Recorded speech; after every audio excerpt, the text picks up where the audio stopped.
Good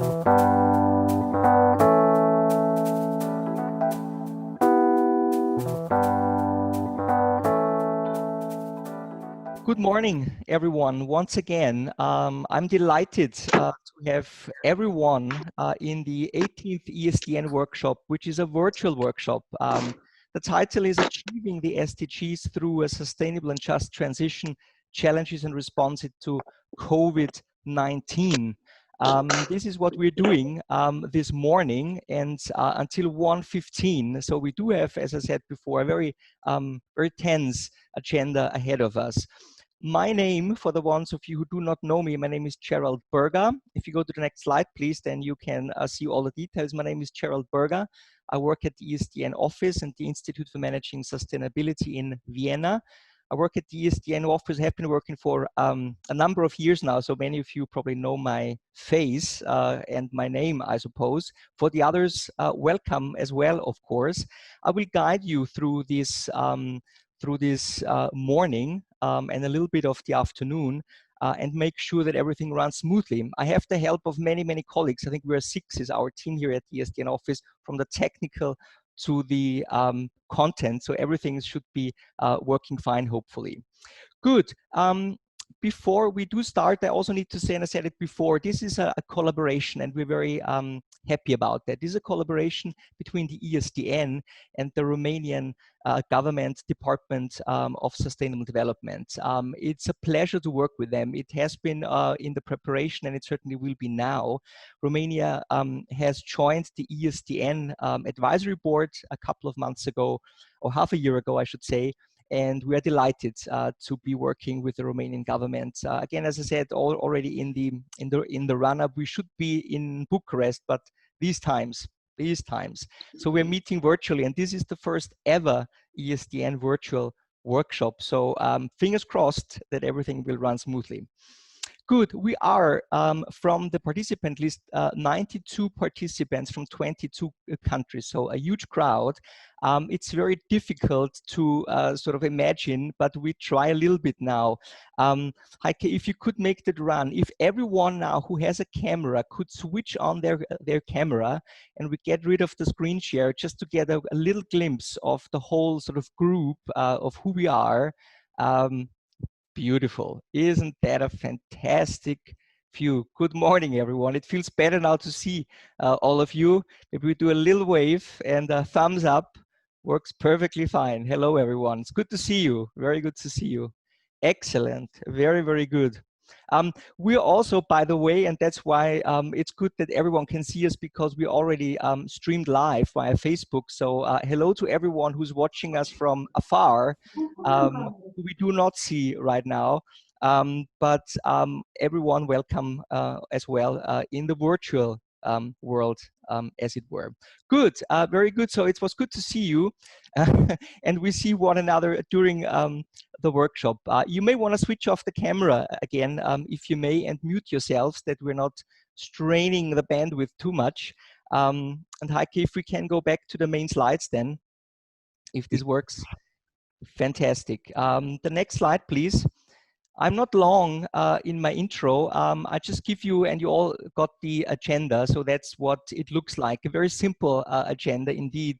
2 sessions, and each one is broken down. On the one hand, we have inputs like keynote presentations with a Q&A. So while people are talking, you can use your chat function and ask a question. We from the ESDN office will bring in your questions during the Q&A to save a little bit of time. Otherwise, it will be running too long when we bring people in. But the plenary discussions, which are set or scheduled at the end of every session, in session 1 and session 2, there will be the chance, of course, to bring all of you in. And how that works in a minute. So Q&A, the ESDN office will, Eric Mulholland will do that. You know Eric, and I think you trust him the most, I suppose. So Eric will do that. Next slide, please. There will be some basic rules. I've said many of them anyway. Speakers and participants, you all should be muted, that there's no disturbance or noises. The cameras should be turned off, unless you speak, of course. For the speakers, important, that you unmute yourselves when you speak and activate the camera. That would be very nice if you do so that we can see you while you are speaking. That is very nice. And again, please keep the time that we allocated to you. I will give you 1 minute warning so that you know I need to come to an end. And the same goes for participants. When you speak, switch on the camera. It worked perfectly fine. Everything is going okay, I think. And finally, the chat function. Some of you have already tried it out, which worked perfectly fine in the registration. So when you want to bring in something, please do so. We would like you to do it in the following way. If you had a question during the Q&A after the keynotes, please write in capital letters question, and then what your question is, like, can I pose a question? Which is just an example, of course. If you had a comment, then in the plenary discussions, write in capital letters comment and what your comment is. And the same goes if you had an answer to a question that we pose, capital letters answer, and then what your answer is. This makes it easier for us in the chat to recognize what sort of a question, comment, or answer is. And if you just write question, we don't know what it is, it will be very unlikely that we will be able to sort of bring you in. Okay, super good. So next slide, please. Before I hand over, and I try to be as brief as possible, I would like to do a little straw poll. 92 people, 22 countries, a lot. But we would like to get to know who you are a little bit. Some of you are recognized, others might be a little bit new. And you will see now, it's already now my colleague Constanze put in your chat a link to Mentimeter. And there is a question, and you click the right answer. Who are you? Are you an ESDN veteran or an ESDN rookie? If you're a veteran, which is defined as I have participated in many ESDN meetings before, know the network very well and love it, or I'm a rookie, I've never been attending an ESDN meeting, but could not be more excited to be with you today. So that is what you click if you're a veteran or a rookie.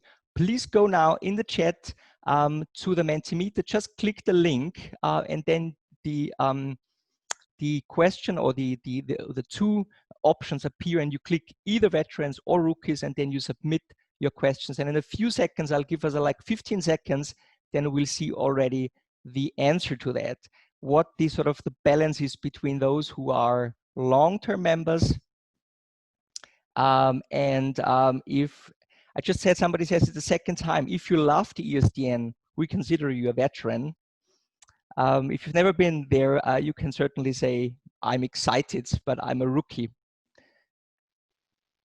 Very good. So I'll give you a few more seconds to fill it out. It's very simple, but I think it's a very good way to give us a little bit of a feel and a temperature who we are in the crowd. So as soon as this is done, then we'll please let's see what the outcome is of this little survey. Indeed. All right. Okay. So 21 rookies and 28 veterans. Fantastic. Oh, it's changing this as we speak. Somebody either switched or said, yeah, well, I consider myself a veteran. Very good, very good.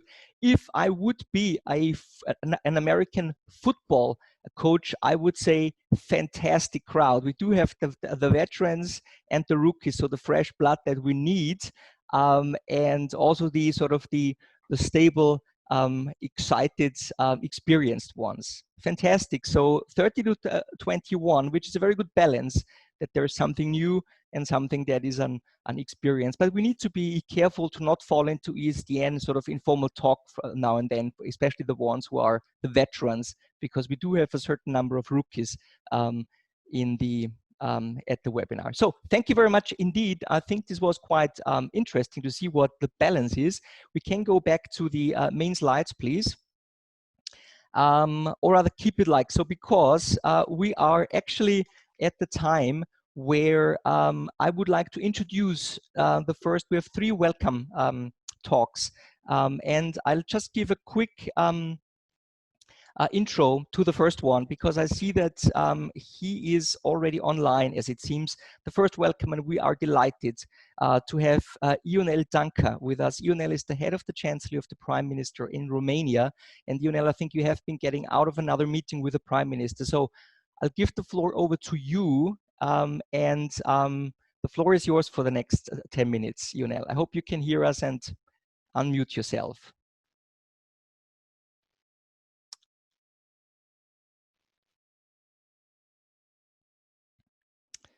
So we just need to see if this works, Ionel.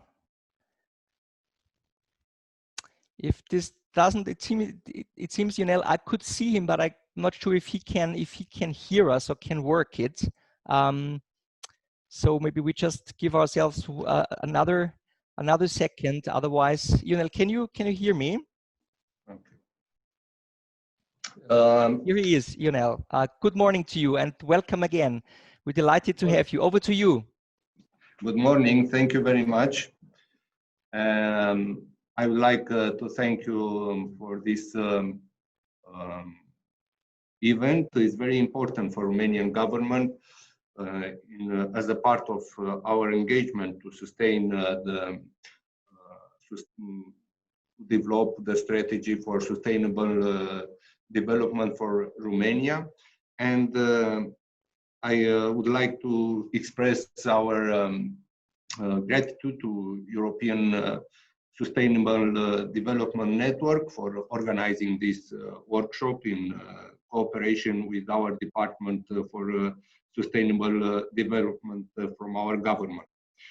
As you may know, our country is a member of the European Sustainable Development Network for almost 6 months.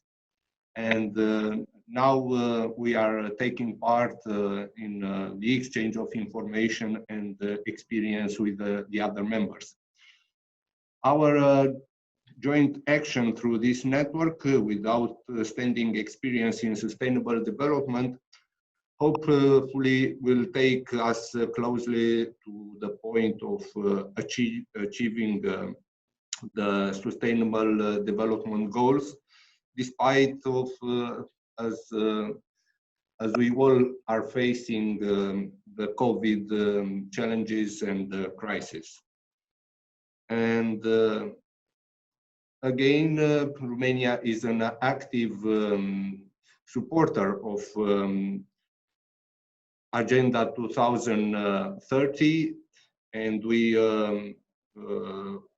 are fully engaged to implement this strategy at national and local levels. And Romanian government recently updated the national strategy for sustainable development in accordance with the Agenda 2030. Some of the challenges are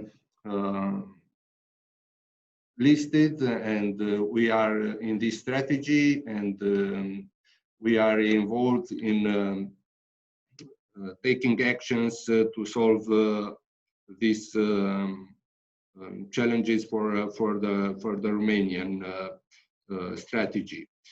And in this respect, I must to say that our department for sustainable development is doing a very good job. It's with Mr. Borbély, and is doing a well and very dedicated job to implement all the engagements at the national level as far as they are approved by the government. And in this respect,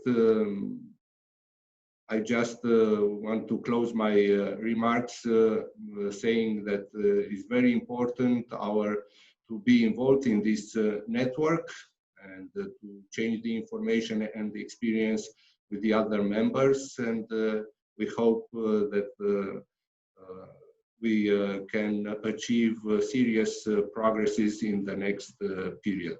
Thank you very much for this event, and I wish you a very interesting workshop this morning.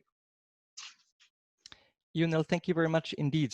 Thank you for your time, first of all, and for your kind words. It is, as I said before, a pleasure at the ESDN to working with you in Romania and the Department of Sustainable Development. Thank you very much for your efforts and for so nicely welcoming everyone. Ionel, thank you very much indeed again. Good. So next up as a welcome is Annika Lindblom. Annika is the ESDN president, and she's also the Secretary General of the National Commission on Sustainable Development in Finland, based in the Ministry of the Environment. Annika, I can give the floor over to you. Thank you very much, Gerald. Thank you, and warm welcome also for my behalf as the pretty new president of the ESDN Association since 1st of January this year. And Excellencies and dear ESDN family and the Friends of Sustainable Development. I think this is one of the happiest day of this spring, this very weird spring that we have had, because of course we were a bit worried at the beginning of this pandemic that how the ESDN can function, what is the role of the ESDN. We definitely can show now that the ESDN is alive and kicking and has a role in advancing the issues that are very dear to us, and also trying to find solutions through sustainable development to the crises that we have at hand. So let me also thank the government of Romania in hosting this 18th workshop in cooperation with the ESDN Association, on behalf of the whole ESDN Executive Committee, which is myself as the president and my vice presidents, Daniel Duba from Switzerland, Sisi Freitag from Austria, and Sami Pirkalla from Finland. And I suppose that all of them will say something during this workshop so that their faces become familiar to you as well. Of course, I must say that it would have been much nicer to meet all of you in person in Bucharest, but let's be happy that we are able to convene with so many of you here today virtually, wherever you are at the moment. I'm speaking from home here in Espoo, which is the neighboring city of Helsinki. Well, it's a lovely warm summer day here, and I must say that this is nice after having a winter with no snow here in southern parts of Finland, and the spring with weekly snowfalls up until mid-May. So very strange, peculiar spring weather conditions, and an indisputable indication of the climate change, I must say. And when all these climatic peculiarities were combined with likewise worrying COVID-19 pandemic and all the measures and shutdowns that were associated with it, of course, this has been a very challenging first half of the year for the ESDN. And it has been a very different start from the new ESDN association that we expected in the executive committee. As you may recall, the ESDN as an informal network was amended by an official statute last year, and a brand new association was established in October in conjunction with our previous ESDN conference in Helsinki. This means that the ESDN is now an association with legal rights and responsibilities and decision-making bodies. But of course, when it comes to the purpose and tasks of the ESDN, nothing really changed. The ESDN continues to provide a pan-European networking platform connecting people dealing with sustainable development and the 2030 agenda, primarily in national ministries or sub-national authorities, but we have engaged also many stakeholders in our work. And may I also use this opportunity here to invite any interested participant, whether from a government or a municipality or any other stakeholder body, to become an associate member of the ESDN. You can just contact the ESDN office for further instructions. And like in previous years, the association fosters the pan-European dialogue and exchange of good practices and experiences on sustainable development and advises political decision makers at European, national and subnational levels. And this is exactly why we have gathered here together, connecting virtually from 22 different countries, I learned from you, Gerald, all over Europe, to share experiences and solutions in achieving the SDGs through a just and sustainable transition, while at the same time trying to cope with the current COVID-19 pandemic and find strategies to build back better and greener. So I believe the key question in today's world is how the recovery from the COVID-19 can be designed in a way that does not jeopardize the recent positive achievements in sustainable development, and how do we avoid quick fixes that may potentially turn out to be unsustainable. We know that we can use our recovery euro only once, so let's do it in a sustainable way. As Gerald already mentioned, this workshop will reflect upon how the recovery from COVID-19 can set Europe firmly on the path of sustainable development and achieve the SDGs. But I would say that it is also the other way around, how the SDGs can function as a toolbox to ensure that the recovery is operationalized in a sustainable way. The first session of today's workshop will examine what is the foreseen impact of COVID-19 on sustainable development and the European Green Deal. And we will hear 4 interesting presentations from regional organizations, from the Commission, from the European Commission, the OECD and the UNECE. And the second session, we will learn from national realities, how is the COVID-19 recovery and its effects on national implementation of the SDGs perceived in Romania, Germany, France, and Austria. And at least from the Finnish perspective, this is very interesting also when we are considering our measures. So even if this is not a physical meeting, there is room for questions and discussions after both sessions, and we can use the chat function as Gerald instructed. So I encourage all of you to engage in lively discussions during this morning and afternoon. So thank you for your attention. Have a nice workshop and looking forward to a lively discussion together with you. So back to you, Gerald. Thank you. Thank you very much, Annika, indeed. Thank you very much. I was asked to again say hello to everyone who is joining via Facebook. So hello to everyone, to you out there in the world watching us via the Facebook live stream. This is the ESDN workshop on how the COVID-19 crisis impacts on sustainable development. And you are very welcome at this occasion. So again, hello everyone out there. Good. So let's move on swiftly. The third welcome, again from our host in Romania, is Laszló Borbély. Laszló works at the Prime Minister's Office in the Department of Sustainable Development in Romania. Laszló, I hand over to you.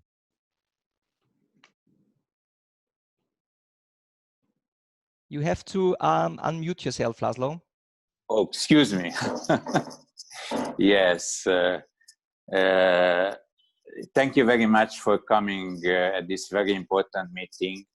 And I am impressed of how many people enjoyed this meeting from 22 countries, more than 100 people. But for sure, I hope in Facebook we are thousands of people. Welcome in Romania. You're muted again, Laszló. You need to make sure that you unmute yourself.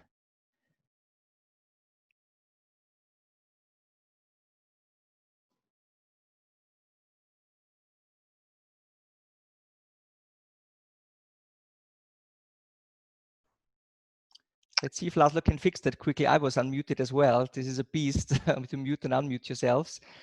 But let's wait a little bit. Laszló, okay. Are you fine? Okay, back to you. Now we are. Thank you very much. The technical lights, you know, sometimes. So thank you very much for coming. And in this moment, it's very difficult to prove that our hospitality is with you, but basically I have hope that we will have time to meet each other also physically. So first of all, I would like to say that Romania became since 6 months ago, as Mr. Minister Dancă said, member of ESDN. I would like to thank you also for the Romanian government, because it's the most important body, in my opinion, in this part of Europe to share experiences. And I have to tell you that just 75 years ago, in 26th of June, a United Nations Charter was signed. And it's also a very important date because 51 states on that time signed the Charter. Now we are about 200 states in UN, and we have to look forward in this pandemic area. And I realized on this very important period of pandemic area that we are not alone. We need more solidarity, we need more dialogue, we need more interinstitutional framework. And in Romania, we have this new strategy. We have in this field, in this part of region, I hope a very active presence in this implementation of Agenda 2030. We are considered, I hope, regional hub. Why? Because we have a conception, we have a strategy, we have all the tools. Just in 1 week or 2 weeks, I hope we'll have a new meeting of interdepartmental committee led by the Prime Minister. And we have a very tough schedule on this. We discussed about Green Deal. We discussed about how we put in place our action plan until the end of the year and for the next 10 years. It's very important to look how in European Union and how in the world, in the region, not just the European Union, we will share best practices. And it's important to have this active presence. Why? During our presidency, 1 year ago, we succeed to have very strong council conclusions. And based on this also, Madame Ursula von Leyen, in her program, put in a very special place the European semester based on 17 SDGs. It's very important for European Union from the next year to have economic, social, and environmental program based on this principle of Agenda 2030. We have sustainable finances. Just 1 or 2 days ago, European Union presented a new taxonomy, a new sustainable finances rules. We have in Romania sustainable hubs. We prepare ourselves to finalize the data. It's very important. So we are prepared for this very important moment. We have just transition fund, which we hope that will be available as soon as possible. I am very impressed that we have high representatives. We have here Commissioner Adina Vălean from the Commission of European Union. We will have, and we have Olga Algayerova, the Executive Secretary of UNECE. With UNECE and with her, we organize several meetings. We will have HLPF and we will have a side event with OECD, and Madame Teplova is here with us. They help us very much to prepare our budgetary rules for the next year.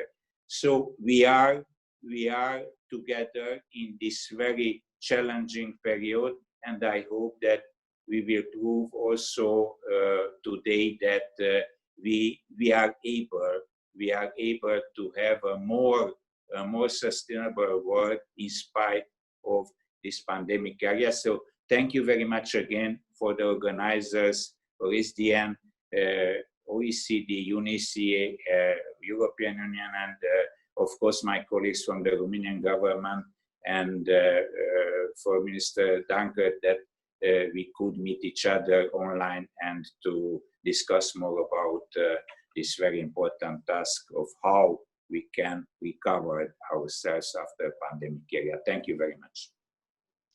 Laszló, thank you very much indeed as well. And again, the thanks goes back to the Romanian government for this collaboration with the ESDN, which is a fantastic opportunity, as we can see.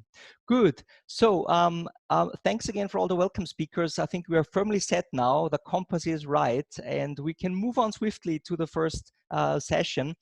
And the first session, it was introduced already a little bit by Annika, is about the COVID's foreseen impact on sustainable development and the European Green Deal. But it's not only about Europe. It is primarily because we are the ESDN and we have Europe in the focus, but there will be voices from international organizations or more sort of outside the European Union, let's say, so that we get a good picture of how we can sort of manage the foreseen impacts. And I would like to start immediately, that we're not losing time. The first speaker in this, and we are very happy to have someone from the European Commission with us, Emmanuel Buttin.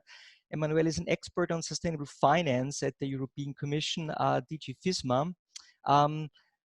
Emmanuel, we will not win a prize for the shortest title, so I'm not gonna read it, but you are talking about sustainable finance and sort of what kind of financial strategy, what budget support and financial backing we need in terms of making sustainable development a solid sort of response to the crisis.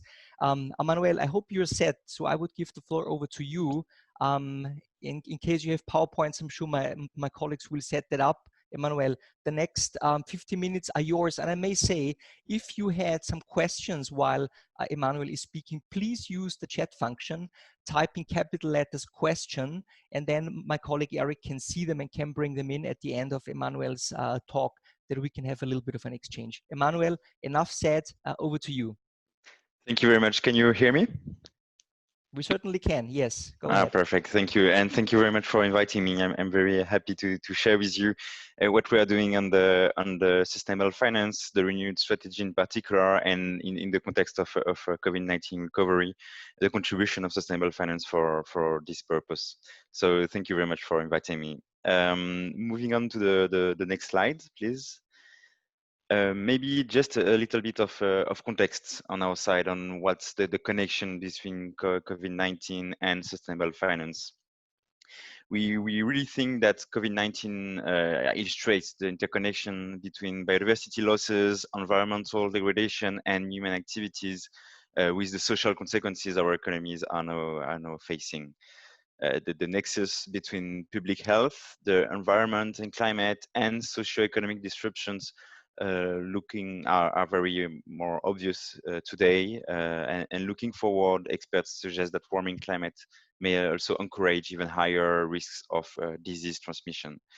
So we think that there is combined all these crises pose a systemic risk to our societies, to our economies, and to the financial system. But at the same time, sustainability is also our way out of this systemic crisis. We don't think that there is a trade-off between incentivizing a speedy recovery from the COVID-19 crisis and investing in supporting our transition. We cannot postpone our 2050 deadline for climate neutrality without having even more risks to our societies. So we need a green recovery. It's clear from the Commission perspective. We need a sustainable recovery for at least two reasons. The first one is that we need to prevent massive disruption related to the consequences of climate change, and in the same time to benefit from the economic and job opportunities related to the transition. The first aspect is that it's more defensive one. A more sustainable financial sector will be a more resilient financial sector. The magnitude of the impact of climate change and environmental degradation on our economies and societies will be tremendous, much higher than what we are experiencing today, even though it's difficult to precisely assess the magnitude of the risk. So we expect more shocks from wildfire, storms, drought, crop collapses. So that's why we need a sustainable recovery. We also need a sustainable recovery because it's where the job and economic opportunities are. We know that reaching our goal, our Paris Agreement goal, means a lot of investments in our economies that are needed in also research and innovation, and that will create huge economic and employment opportunities for our economies. So it's with no surprise that the President von der Leyen has recently said that the European Green Deal should be the motor for the recovery. We must bounce back better from this pandemic and take this crisis as an opportunity to redesign our economies. So this is the landscape where our reflection on sustainability and the COVID take place. And moving on to the first slide, I will just quickly, to the next slide, sorry. I will just quickly explain that the first answer from the Commission was this EU recovery package adopted 1 month ago, proposed by the Commission 1 month ago, where we set the ambition for fast forwarding for the green and digital transitions.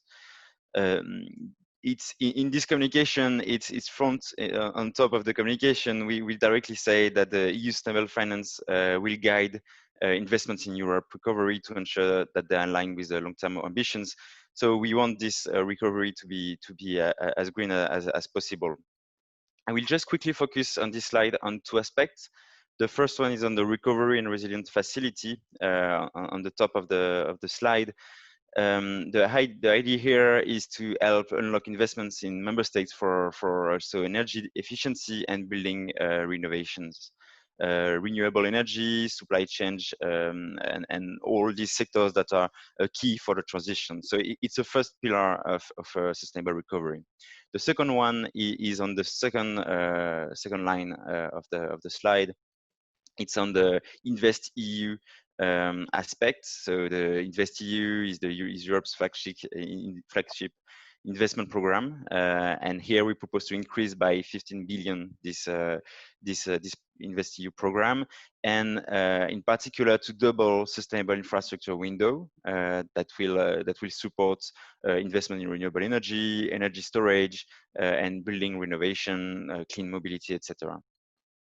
In this line also, I would like to highlight the new strategic investment facility, which will focus on investments in technologies which are key for clean energy transition, including renewable energy, clean hydrogen, batteries, circular economy, etc.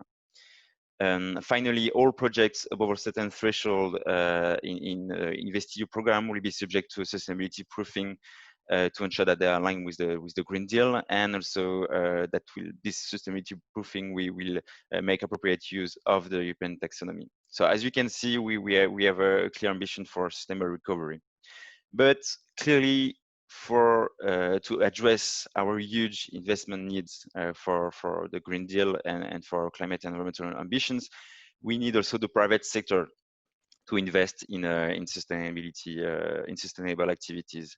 And moving on to the next slide, please.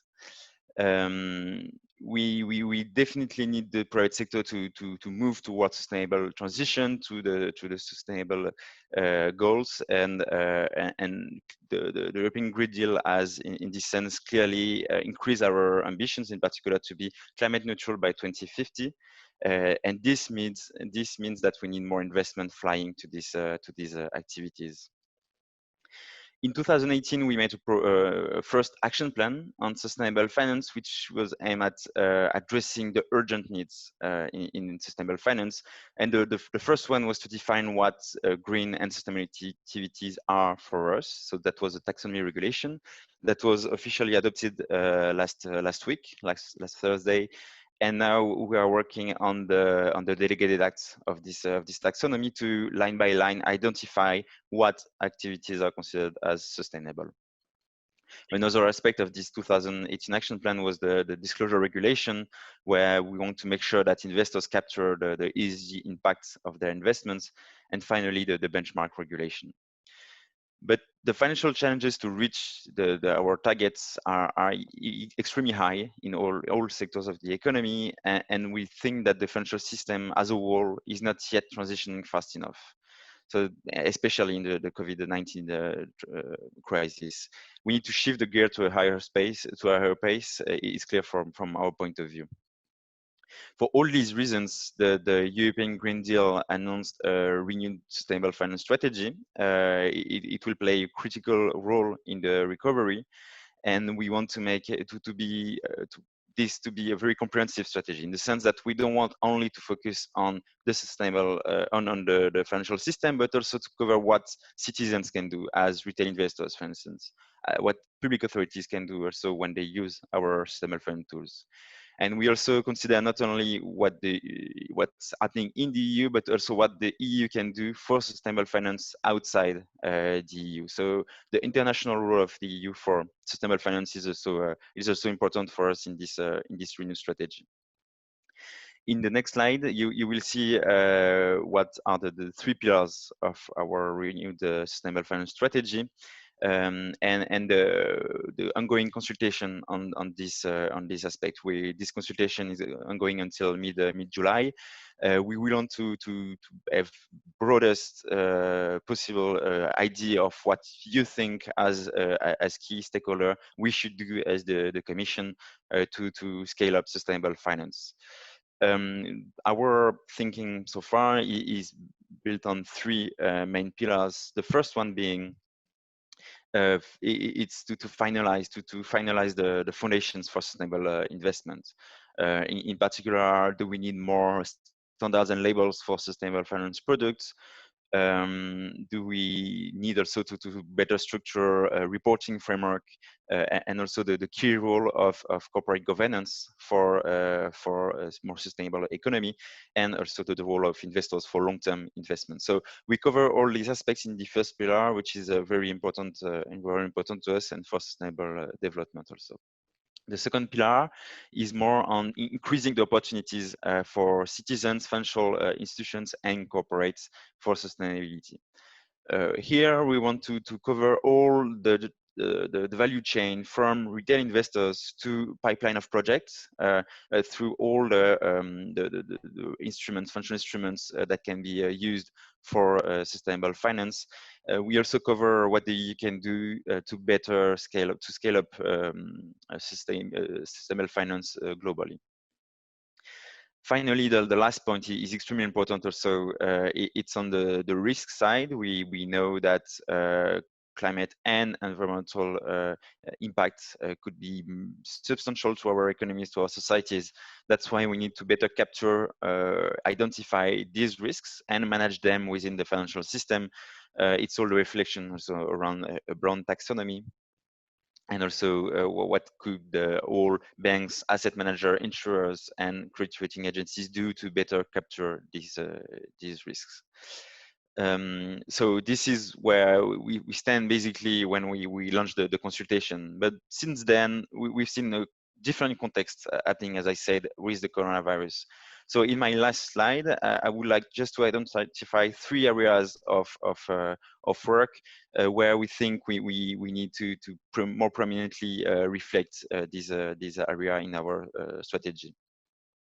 The first aspect is on the social side.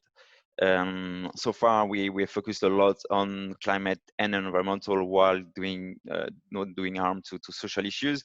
But clearly, the COVID crisis showed us that there is a change in citizens' expectations, both for companies and the financial system, and that we need to act to better reflect these expectations. We've seen financial markets in the last month creating more and more social bonds, for instance. This market has doubled in the last month. We have seen also this kind of tools being implemented by a financial system. And here we want to include, it's a window of opportunity for us to better reflect this issue in the financial system. The renewed strategy will be also key to better reflect, increase our resilience toward environmental and climate risks. As I said, and here one of the debates is around biodiversity. We know that biodiversity losses can have a very detrimental impact on our economies. There are whole economic sectors that are directly or indirectly depending on biodiversity, and that if we were approaching now a global biodiversity threshold, and if we cross this line, we might have irreversible consequences. So we need to improve our resilience, and to do so, we need to incorporate this aspect better in our renewed strategy. And the last pillar that we need to better reflect is on how our tools can be used for sustainable recovery by all public and private institutions. We think that the EU taxonomy, climate benchmark, and the green bond standard can play a crucial role to jumpstart our economies in a better way.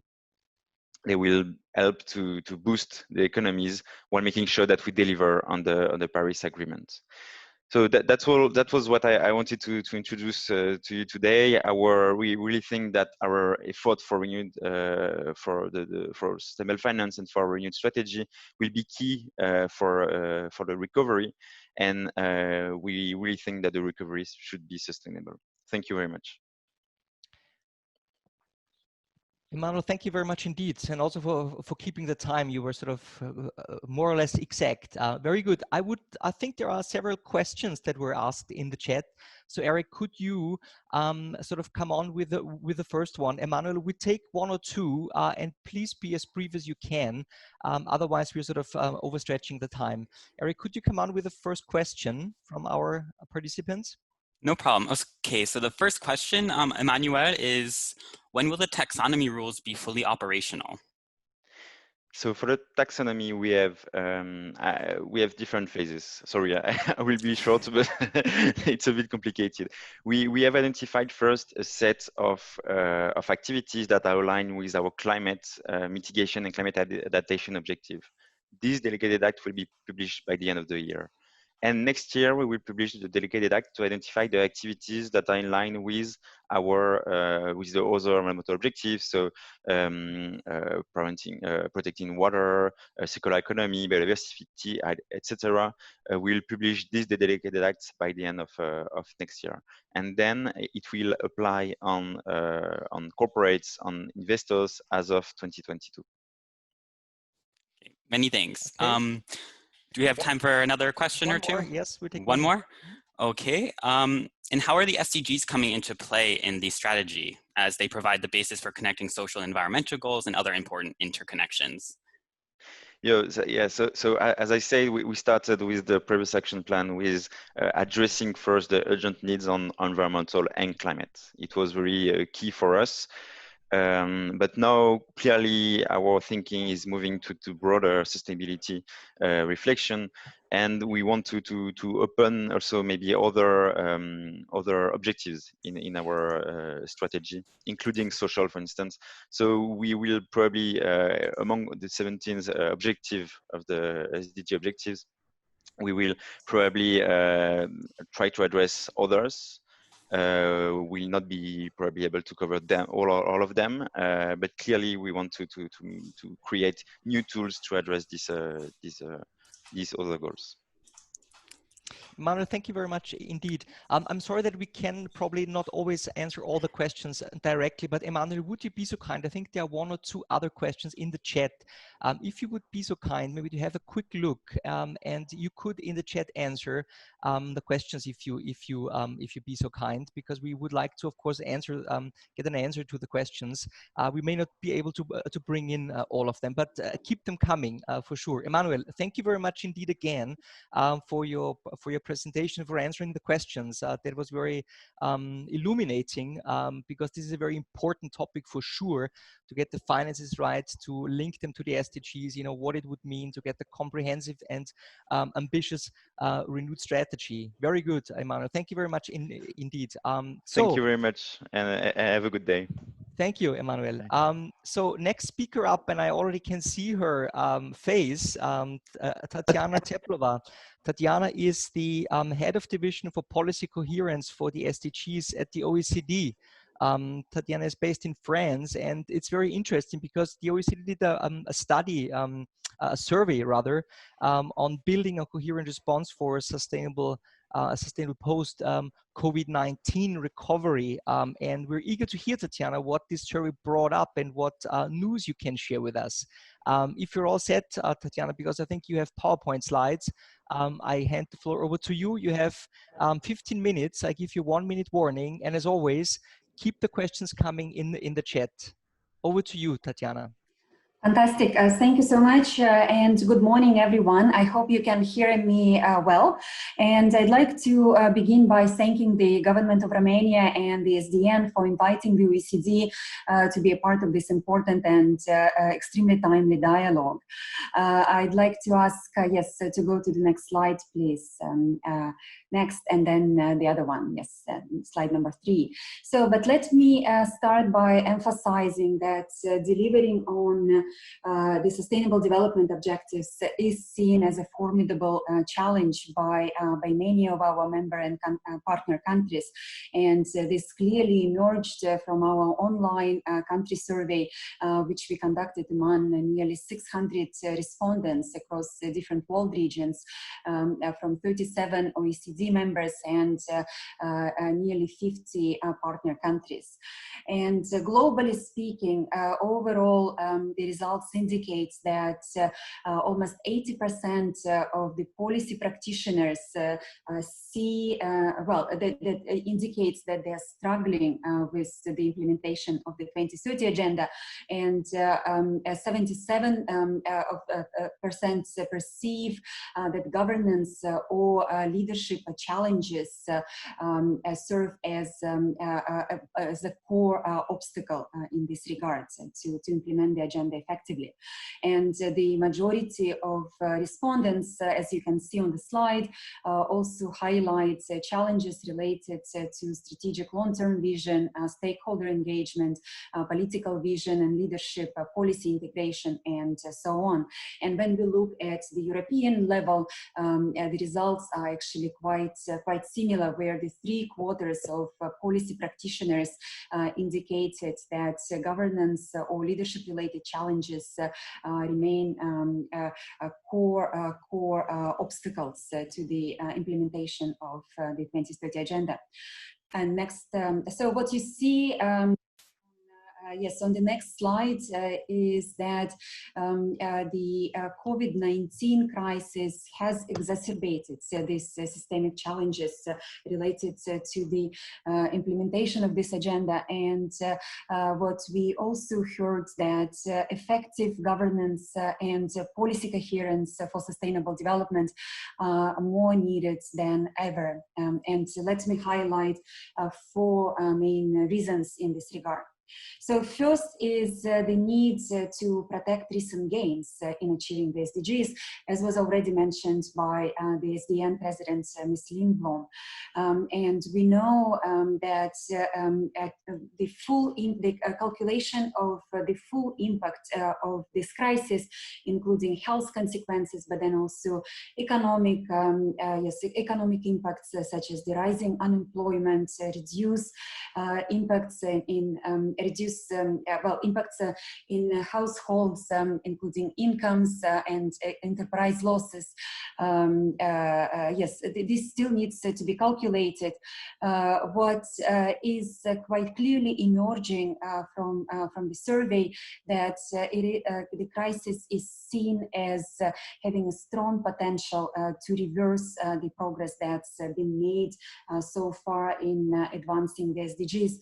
This was actually agreed to by over 70% of the respondents to our recent survey on the impact of the crisis on policy coherence mechanisms.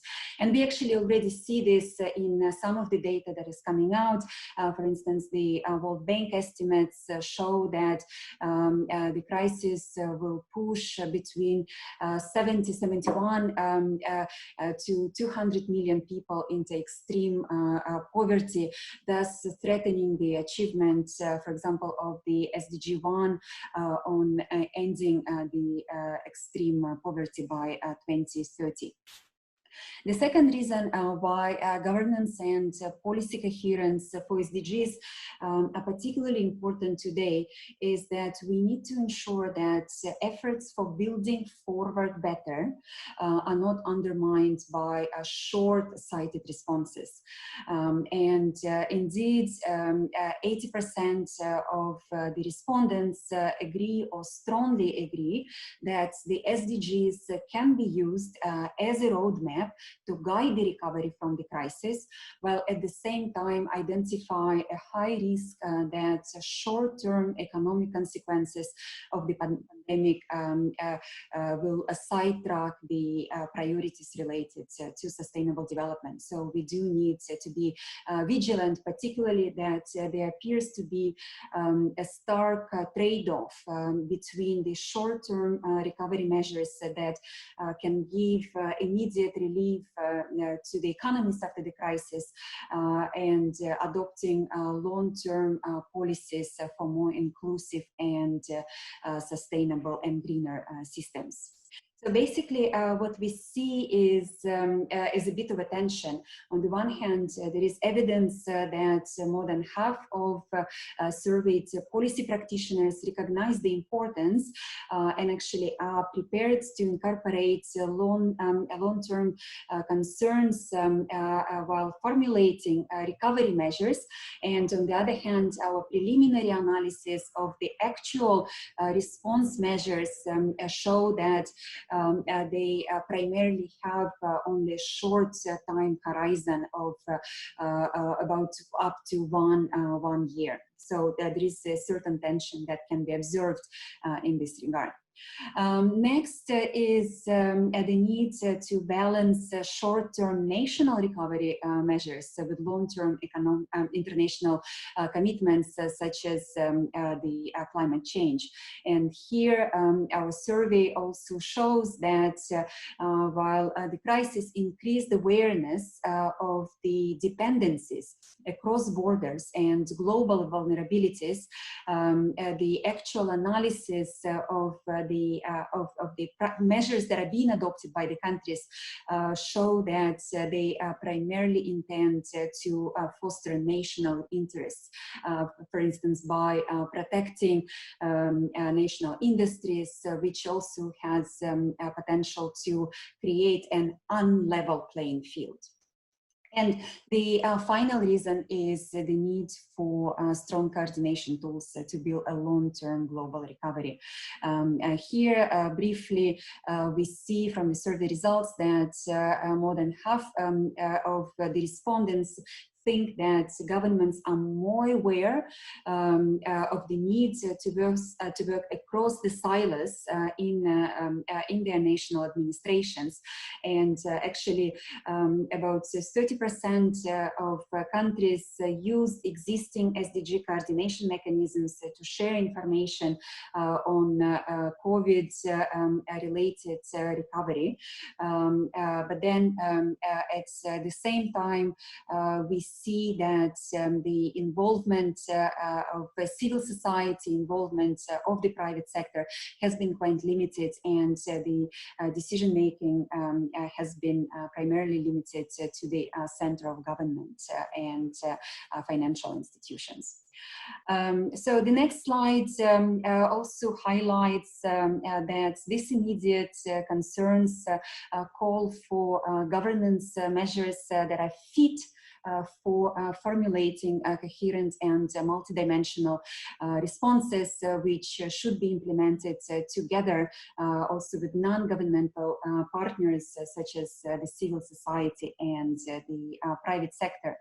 And here I'd like to give you briefly a few examples also from our survey of the governance obstacles that were reported to us, and how the mechanisms for ensuring policy coherence for sustainability could be helpful to overcome those obstacles. Well, first is the lack of ownership from the political level for promoting policy coherence for sustainability in the policy-making process.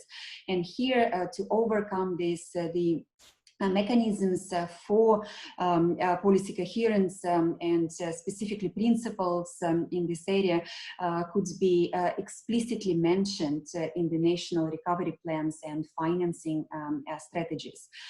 In addition, what we see as potentially good examples is the establishment of the coordination bodies for PCSD, policy coherence for sustainable development, which could facilitate the integration of SDGs in day-to-day work and strengthen capacities and clarify mandates of different stakeholders. Next is the lack of coordination mechanisms and competencies, which could undermine capacities of governments to identify and arbitrate among policy inconsistencies. And in this regard, again, we see that the establishment of clear coordination mechanisms for policy formulation and capacity building could help distinguish and address policy trade-offs. Another obstacle is the absence of readily available data on the impact of COVID and the recovery responses on achieving the SDGs. And here, one of the tools that I'd like to mention is the ex-ante SDG sustainability assessments, which could help identify linkages and trade-offs across the sectors, as well as transboundary and long-term policy impacts early on. Maybe in the interest of time, just to mention that when it comes to the obstacles or challenges related to embedding sustainability considerations into the policy cycles, again, we see a strong potential of embedding a PCSD lens in government tools such as budgets, regulations, public procurement, but then also the importance of awareness raising campaigns, including with the involvement of non-state actors, which could help to ensure that the needed consumption and production patterns going forward are much more sustainable.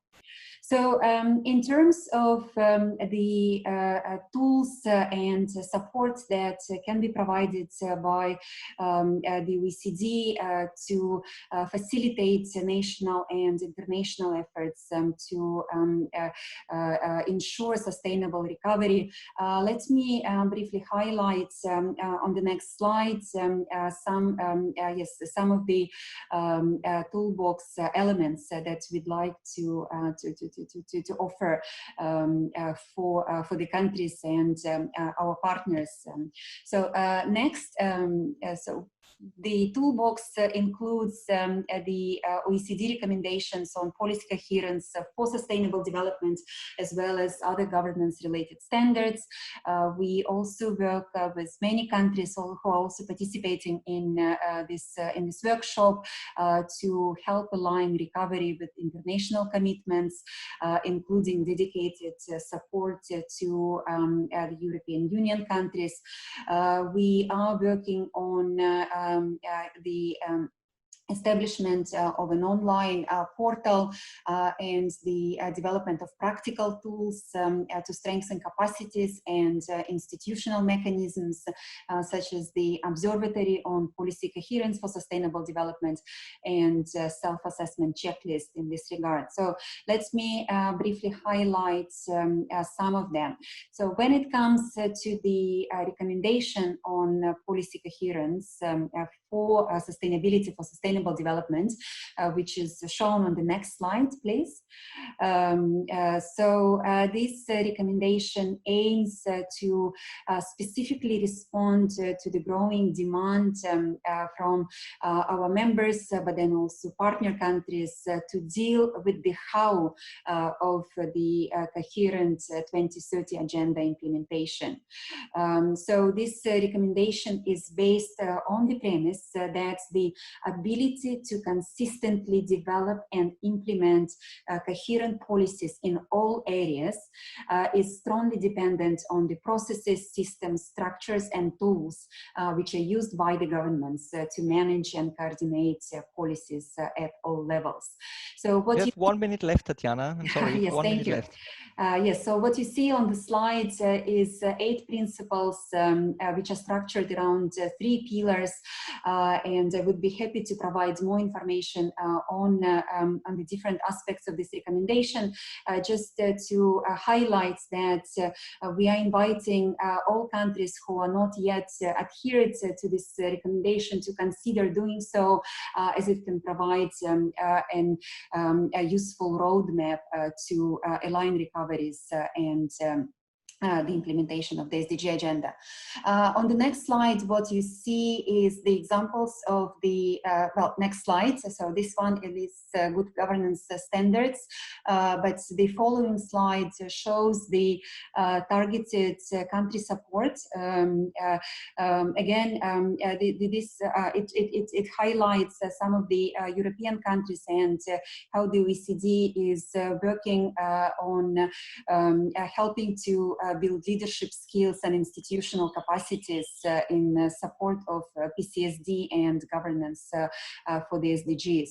And on the next slide, you also see the examples of the support that could be provided to help align the existing planning and monitoring tools with the SDGs, including, in line with the new roadmap and recovery instruments that was highlighted by Emmanuel just before my presentation. So the OECD stands ready to support members and partners in this regard. And the final elements that I'd like to highlight is the Observatory on Policy Coherence for Sustainable Development and Governance for the SDGs, which is shown on the next slide, please.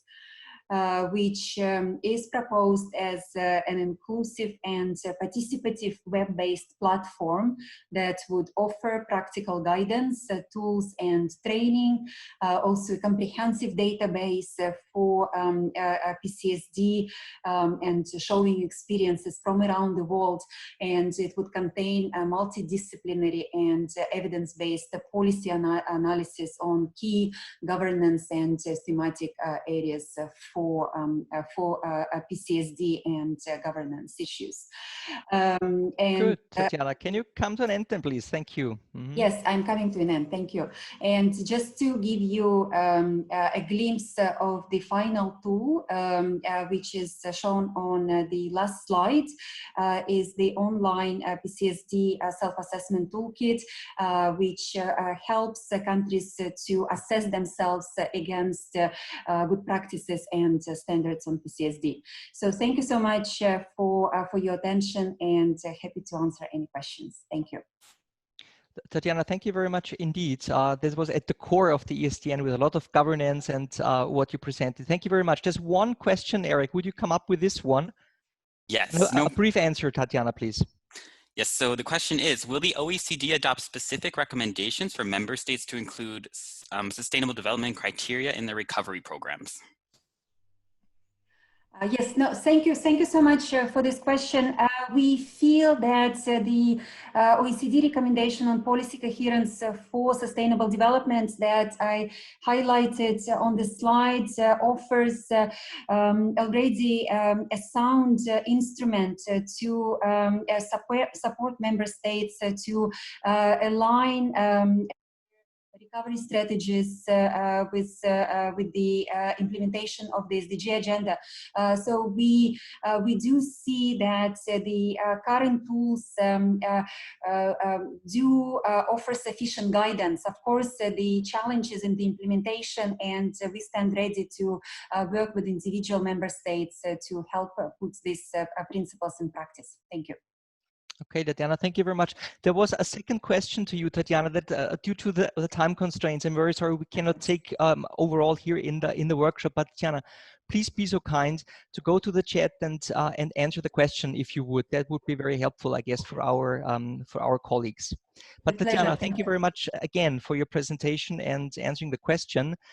Good, so we move on swiftly, and I heard Adina Vălean, the Commissioner for Transport, already called in. So Adina, I hope you're with us, and I would like to give the floor over to you in a second. Let me tell you that we are delighted to have you. It is a pleasure, and we certainly appreciate your time joining us in the first workshop, a virtual workshop of the ESDN. And you would be talking about the COVID-19 and the European Green Deal and how that plays together and what challenge it plays for the Commission. Adina, may I hand the floor over to you? Thank you very much indeed.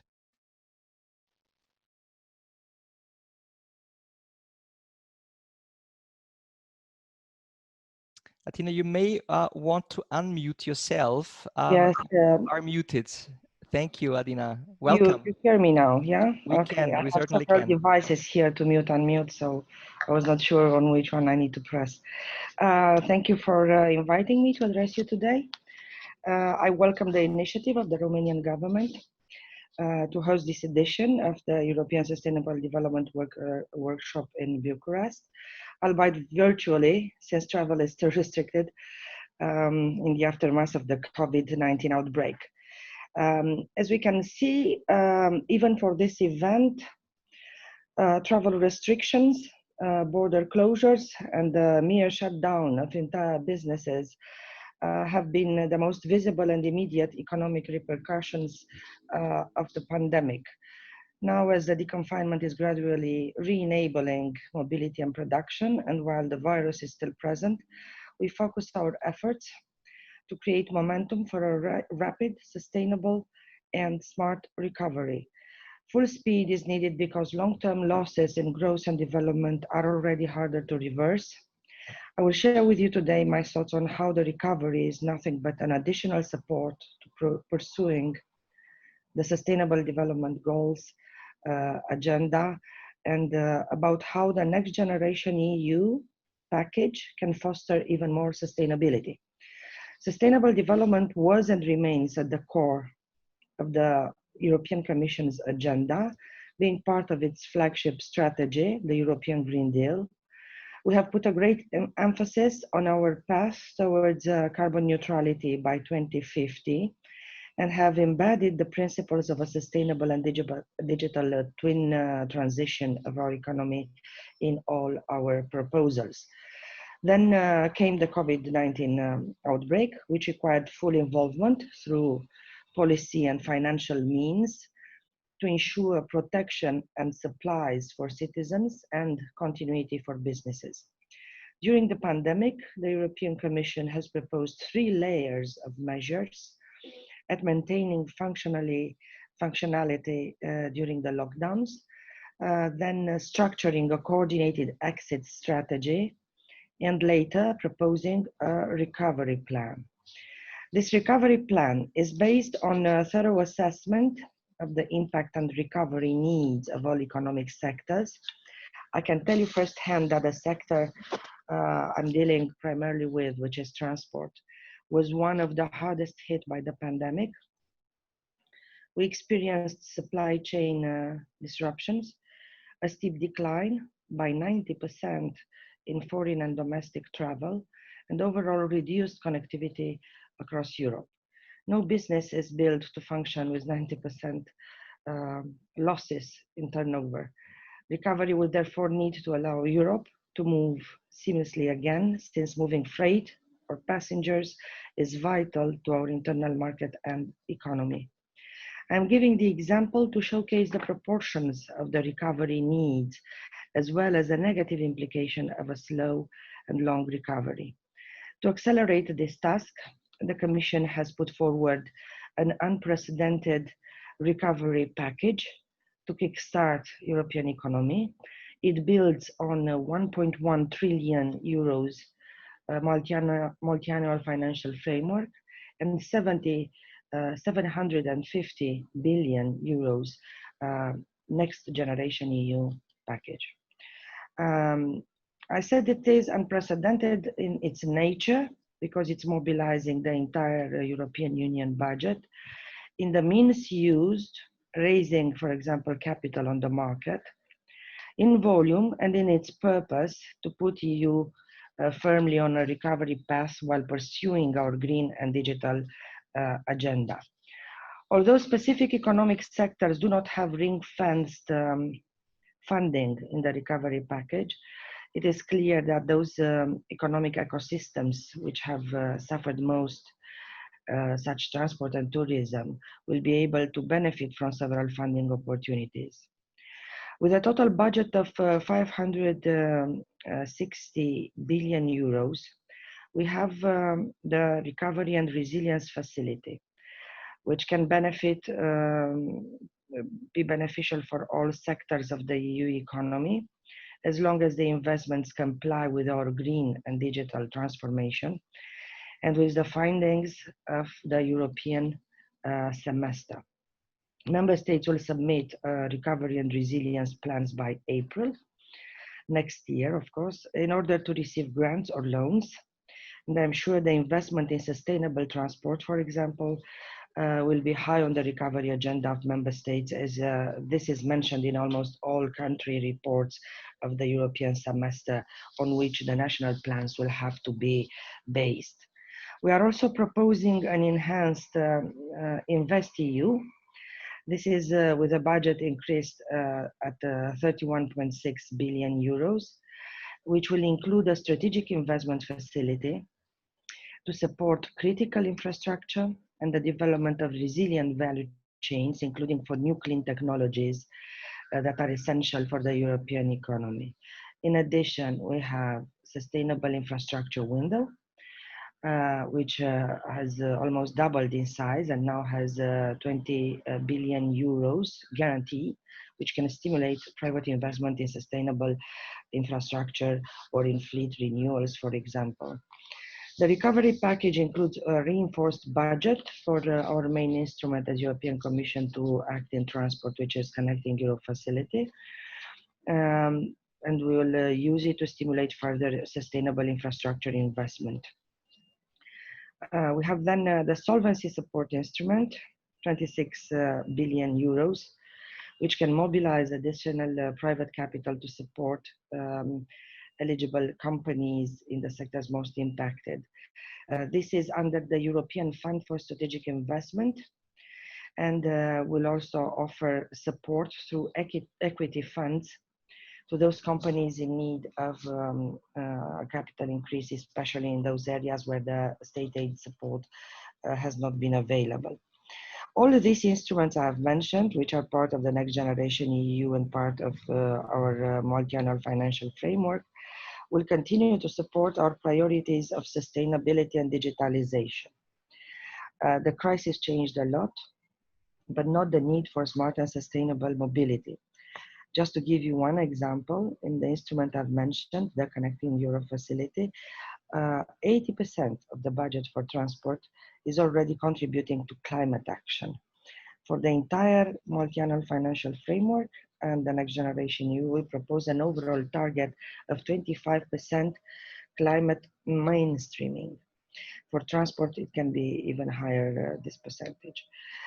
Besides the European budget, we are continuing our work to make the economy and the European Union at large more sustainable, while remaining competitive at the global stage. In energy, agriculture, climate, circular economy, in all these areas we have policies which converge to the main objective, ensuring long-term sustainability. Now, we will also ensure that all these policies create resilience in the wake of a future crisis, and as well a strong autonomy for the European Union in the world. In transport, my aim is to propose by the end of this year a strategy on sustainable and smart mobility, which will show how transport will contribute with all its modes to the general climate neutrality target. And also we want to create new opportunities for the economy through digitalization, deepening the single market, with a focus on passengers and citizens. Of course, we need to guarantee them connectivity all over Europe.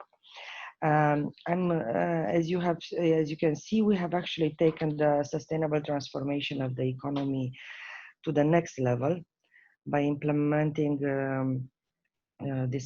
by embedding it in this recovery plan, which we are hoping with the approval of the member states will be able to implement. However, this is just the first step. As I said, this has to be supported by the member states, and it has to remain consistent in terms of its budget.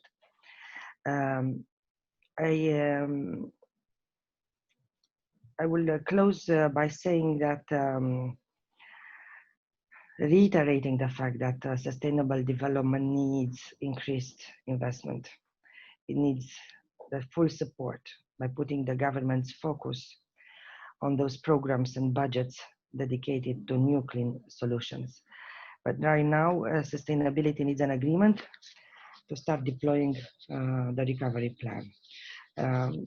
I stop here, and of course, I'm looking forward to take questions on the chat probably. Thank you. Adina, thank you very much indeed. That was very interesting for us to hear your views on things, because you are sort of in the ring of fire, as it were. So you feel all the real decisions that many of us, are sort of implementing and designing. There was one question in the chat, Eric, if you can post it, and then Adina, I would like to ask you for a short answer on that. Eric, over to you. Wonderful, thank you. So the question is, could you elaborate a little bit more regarding the mainstreaming of the 2030 agenda and the different portfolios of all the commissioners? Adina, you may want to unmute yourself to answer that one. In terms of the mainstreaming that the SDGs and sustainable development gets into the portfolio of the different commissioners, and how could that be done? Am I unmuted? We can hear you now. Yeah, okay. So as I said, 25% of all the spending, it's going to be mainstreamed for sustainability and green agenda. Now we are developing our working program according to these lines, and in all this budget, as I said, there is an obligation of 25% to be used.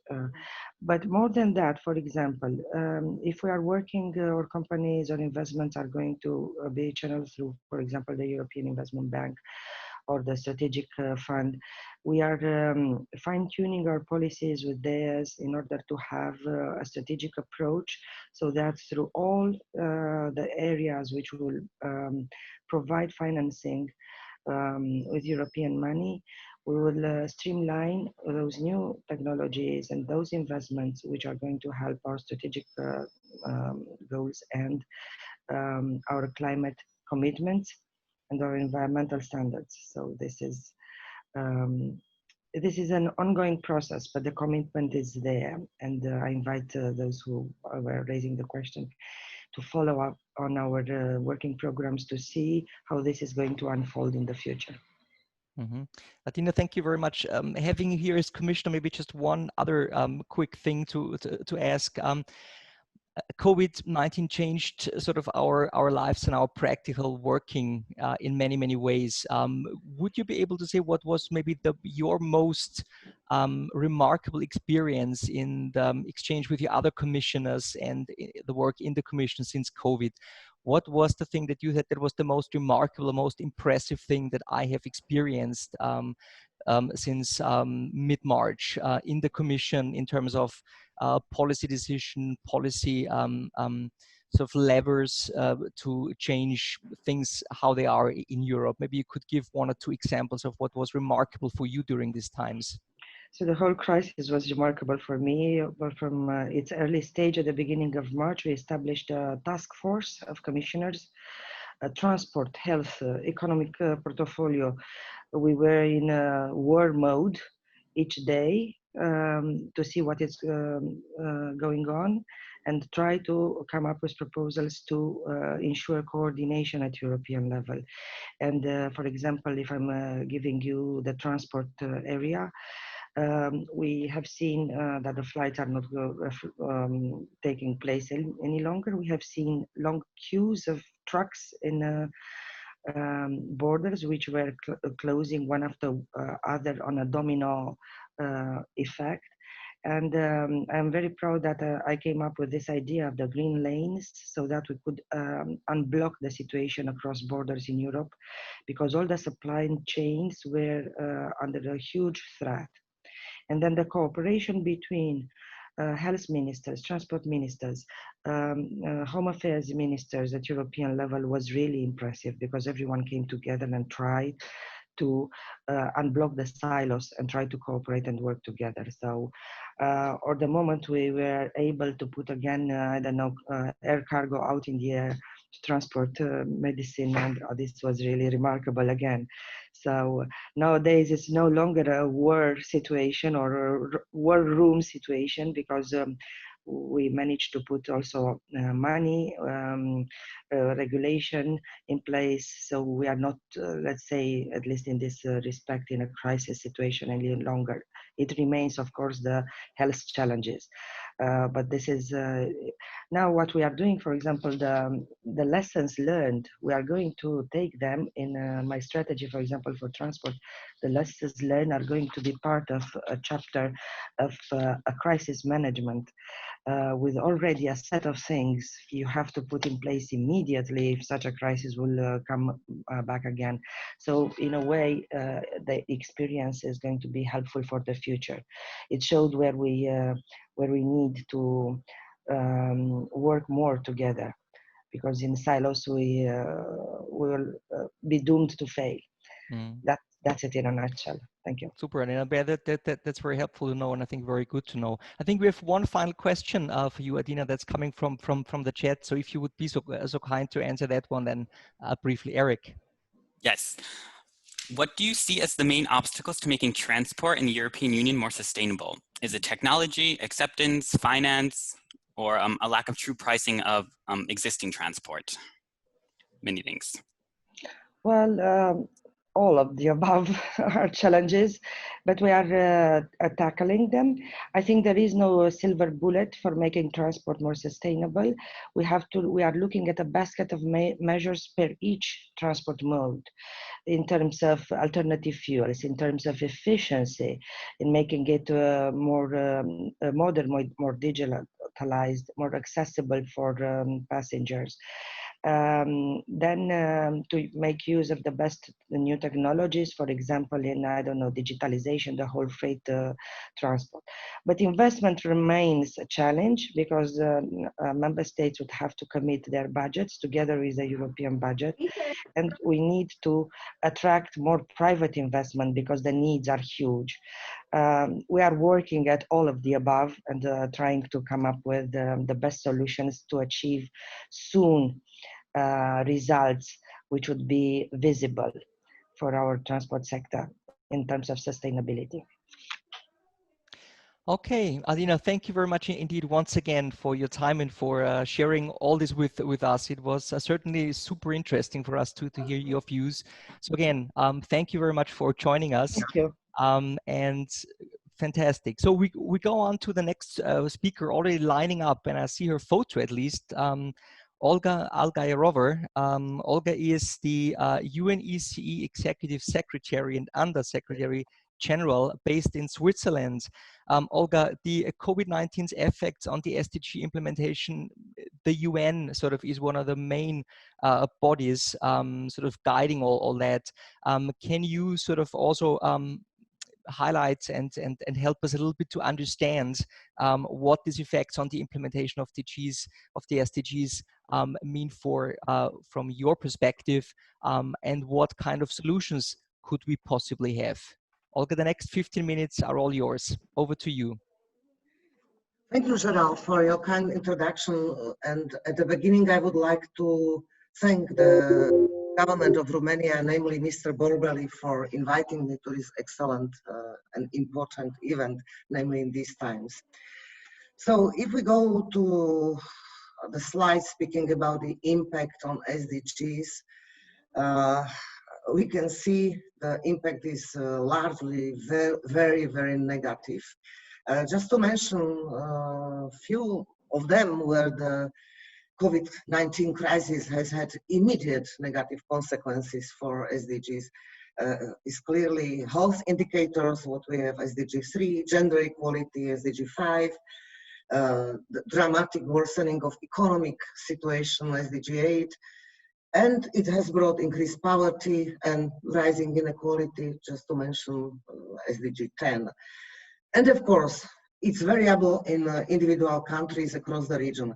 In fact, the pandemic has exposed pre-existing weaknesses in health systems, in social protection, in digital access for all, access to education, and many others.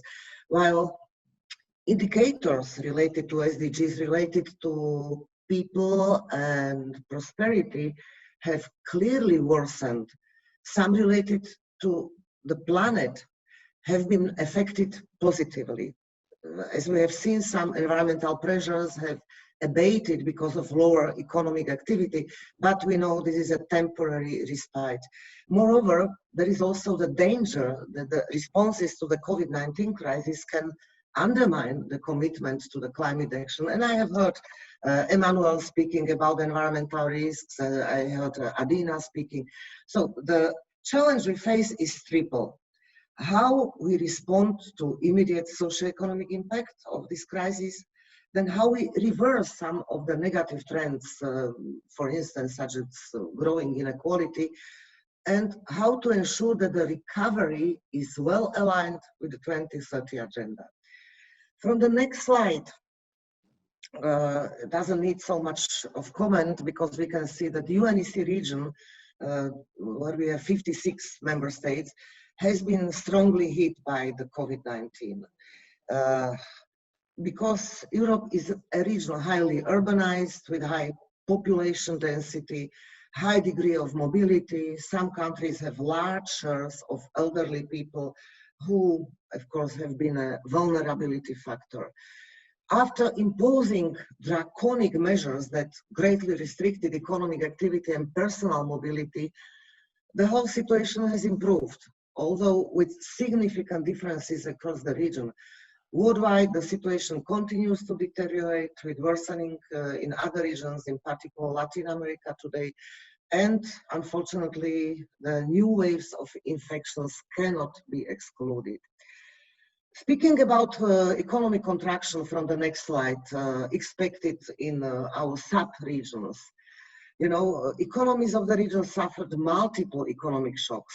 First of all, a supply shock resulting from forced closures of existing businesses and the disruption of supply chains, including due to the border crossing restrictions. Then it was a demand shock resulting from the loss of income due to activity constraints and lower exports. For middle-income countries in the region, lower remittances have also contributed to a big share to the downturn. Last but not least, a financing shock. We heard also my preceding speakers speaking on that. As the consequence of worsening corporate credit profiles, liquidity pressures on existing businesses. So the initial shocks are fading as lockdown measures are being eased, fiscal monitoring loosening is boosting demand, but the capacity of countries across the region to implement those stimulus, and this is one maybe of the answers to the questions, what can be limitation, this is capacity to implement of countries. So, and it is very variable across the region, this capacity. Despite the policy response, a massive output contraction is expected this year. Practically all countries in the UNECE region will experience negative growth. Aggregate output in the region will fall by 6 to 7% on the basis of the April IMF forecast. But indeed, maybe 30 minutes ago, there was a June IMF forecast released. Recovery is expected next year, but with growth at less than 5%, and it would be insufficient to offset output losses of this year. The projections offered by different organizations differ, and they involve a high level of uncertainty. The next slide is on falls in employment. Under different scenarios, you can see that ILO projects large increases in unemployment worldwide. The ability of individual countries to provide the necessary income support differs widely. The crisis exposing existing limitations on social protection systems in some countries, resulting in increases in poverty. Job losses have affected more low-skilled and low-paid workers.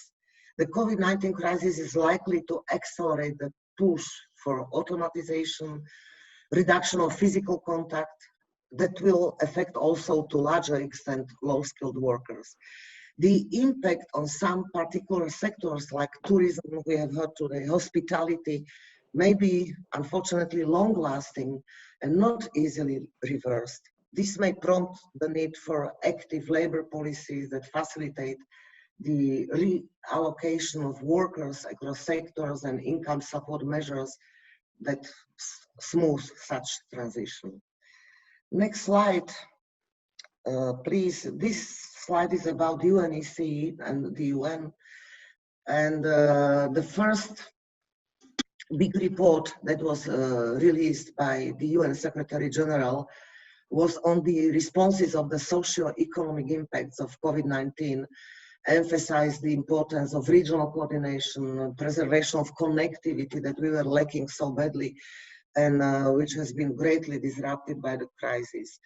The conclusions of this report, it was released in May, have been put into practice through the UN framework for immediate social economic response to the crisis, which is a great result of the joint efforts of all the agencies integrated in the UN development system. The 5 main streams you can see on the slide of that work constitute the package, and they include health, social protection, basic services, protecting jobs, supporting SMEs and informal sector workers, fiscal and financial stimulus, and finally promoting very important social cohesion and investing in community-led resilience and response systems. In our region, the UNECE is strongly engaged at the regional country levels in response to the COVID-19, and as well, our responses are very well aligned with the SDGs. This includes also the coordination of all 30 regional UN agencies, where, for instance, we created 7 issue-based coalitions and we work together on different topics that are relevant. The next slide is on building back better. And let me insist on this building back better, because it should be a paramount concern in the responses to the COVID-19. We need to exploit the opportunities that this crisis brings to accelerate the implementation of SDGs, because we have a decade of action right now, starting this year. In many advanced countries, governments are launching stimulus packages to boost economic growth and set the economies in a path to recovery. And it is imperative that the government's responses to the economic shocks are well aligned with the 2030 agenda. In particular, it is critical that they contribute to climate change mitigation by accelerating the deployment of clean energy and infrastructure. And we have heard today also about the Green Deal of the EU. Push for clean energy, reducing our dependence on fossil fuels, can contribute to multiple SDGs, boosting employment, reducing air pollution, improving health outcomes. Just released study by EIA, IMF projects that with the required policy actions and investment over 2021-23, the growth of global greenhouse emissions would be stalled, peaking in 2019. And added benefits will include a worldwide 5% reduction in air pollution emissions and nearly 270 million people gaining access to electricity. Another recent study carried by UNECE and ILO under the Transport, Health and Environmental Pan-European Program, so-called PEP, also shows how appropriate policies can deliver simultaneous benefits across multiple SDGs. An accelerated shift towards greener land transport in the UNECE could create 2.5 million jobs in the region in the period up to 2030 by doubling investment in public transport only. Okay, the next slide, please. What are our UNECE's responses and tools? So we provided very fast after pandemic outbreak some instruments that were relevant in the initial emergency situation, but more of them that can be used to mid and long-term recovery to reduce risk and recover better. Our action framework for responses to the COVID-19 include 3 main pillars. And you can see on the slide is facilitate connectivity, including by enhanced cooperation and implementation of regulatory framework to border crossings and the use of digital tools in trade and transport. And the second one is address transboundary and other risks through the use of UNECE multilateral agreements that are existing, standards, statistical frameworks for informed decision making. Last but not least, support a green and resilient recovery, including by improved resource use and the promotion of the circular economy. What I want to have a topic of our Commission session in April 2021, and I know is one of priorities of the EU, tapping into the potential of cities as drivers of the recovery and the development of sustainable infrastructure. So my last slide, what needs to be done? So we need to reduce uncertainty. We need to recommit to existing global regional frameworks for cooperation, improve future concerted action. And central role among these frameworks is the 2030 agenda. It's a blueprint for collective action in support of sustainable development. Then, in order to rebuild, the reconstruction agenda must be well aligned with the green transformation and the SDGs. The danger that the pressing economic needs distract us from the advancement of the 2030 agenda should be avoided. Then we need to reconnect. I suggest that the regional coordination must be enhanced to facilitate cross-border and transit freight transport and reduce the cost of compliance. Active use of digital tools that we have, for instance, the e-tier arrangement or eCMR or much more, and all of such tools that allow the exchange electronic information without physical contact and facilitate the flow of goods across borders. Then we need to rethink, we need to reconsider use of resources and the fragility of supply lines and enhance both resilience and efficiency, and again, increase the circularity of economies. Infrastructure assessment at an early stage of planning should fully incorporate environmental and health aspects. And finally, I believe in to regionalize. Regional perspective as a platform for policy action will be increased. It is at this level that reconnecting economies, reversing the disruptions in trade and transport links, Addressing transboundary risk offers more immediate benefits. The concerted regional action should be reinforced as a critical building block for multilateralism that is missing today. The potential of regional collaboration to build back better and meet the promise of the 2030 Agenda for Sustainable Development should be fully used. So I'm exactly done in 30 minutes. Look forward for your questions, and back to you, Gerard. Olga, thank you very much. You are indeed very much on time, so thank you for that. You nailed it, sort of. Olga, thank you very much. There's no question in the chat, but I had one because I'm a little bit struggling, honestly.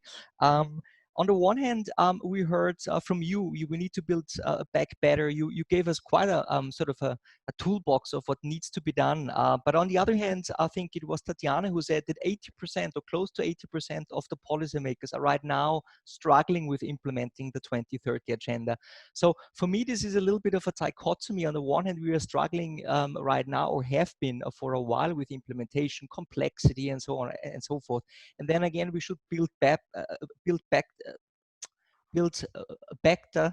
on for a map of recovery using the 2030 agenda. So do you have a little bit of a support from your help?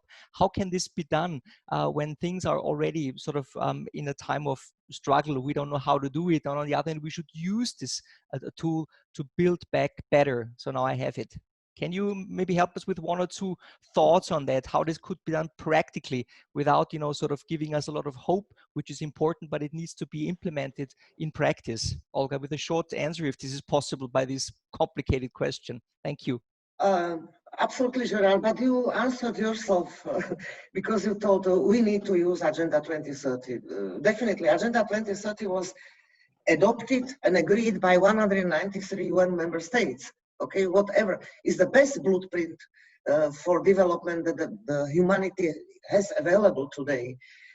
So then we need to, this is why I am sending this message, that we need to build back better. We need to continue to attach ourselves to all 17 SDGs that are relevant than ever, more relevant than ever before. Then we have the UN reform here, where it really brings together all the global, regional, country level. We have new resident coordinators being in countries. I'm personally every day with them in discussions, and we are meeting governments. Then we have people as Mr. Borbély, who is very enthusiastic about the SDGs and Agenda 2030. Since years, we are working very nicely together, and Romania is playing a crucial role also in the EU.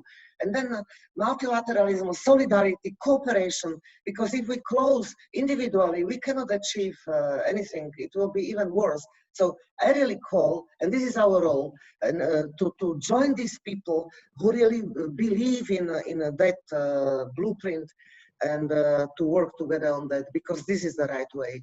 And just to continue to work, I'm quite optimistic that we can, if we work together, we can do many good things. Thank you.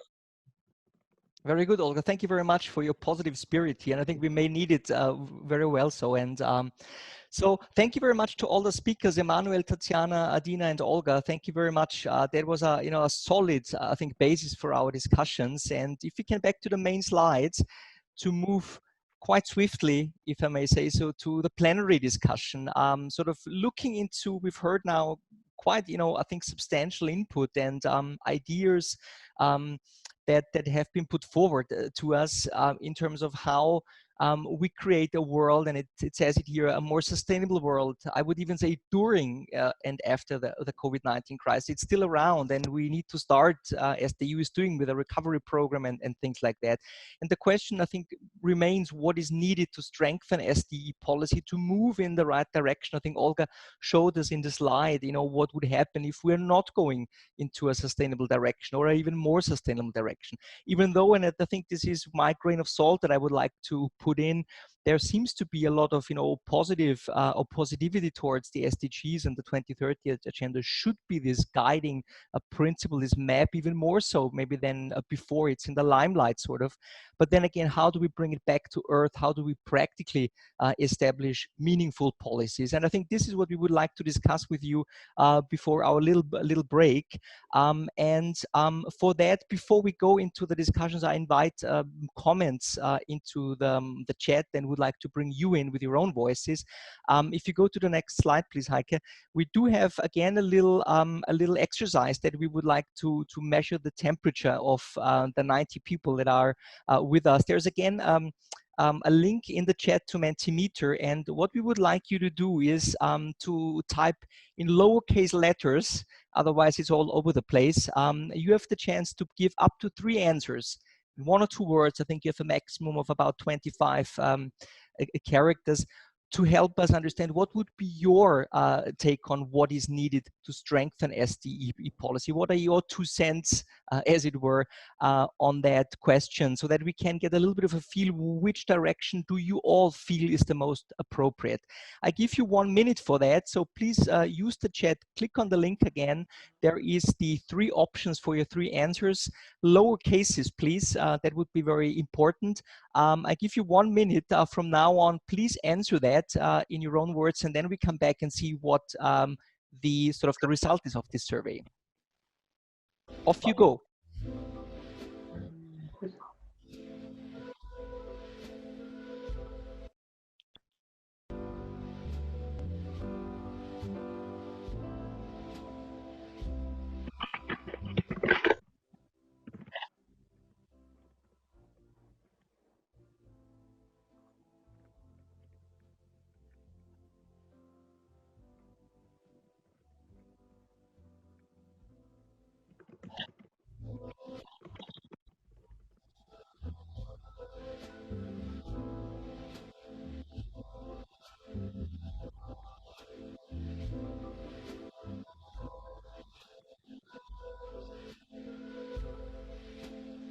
You have another like 15 seconds, so please type in your answers swiftly. Up to 3. If you just had 1 and you think I'm betting my everything on this 1 issue, then it's also fine. You don't have to get 3, but 3 is the maximum. Okay, so the 1 minute is up. I would like to ask Constanze to show the results, to see the word cloud that sort of emerges from your answers, and that gives us maybe a little bit of a hint on what kind of what kind of spin this is all taking. Whew, there's a lot of words. Can you make it a little bit larger for me? But if you can't, it's also fine. I think policy coherence is certainly something, and coherence. Thank you very much. That's fine. There is quite a plethora of things that's coming at us, but trust is another one. So this is, I suppose, the trust in on the one hand, on the 2030 agenda, that it gives us this map, that it shows us the right way, because we have negotiated like 5 years ago, and it gives us the right balance. And again, the coherence and policy coherence thing is something that seems to be illuminating quite large. But there's quite a difference I can see, which is certainly surprising, because honestly, I was expecting that there was a little bit more kind of along a few lines that you would go.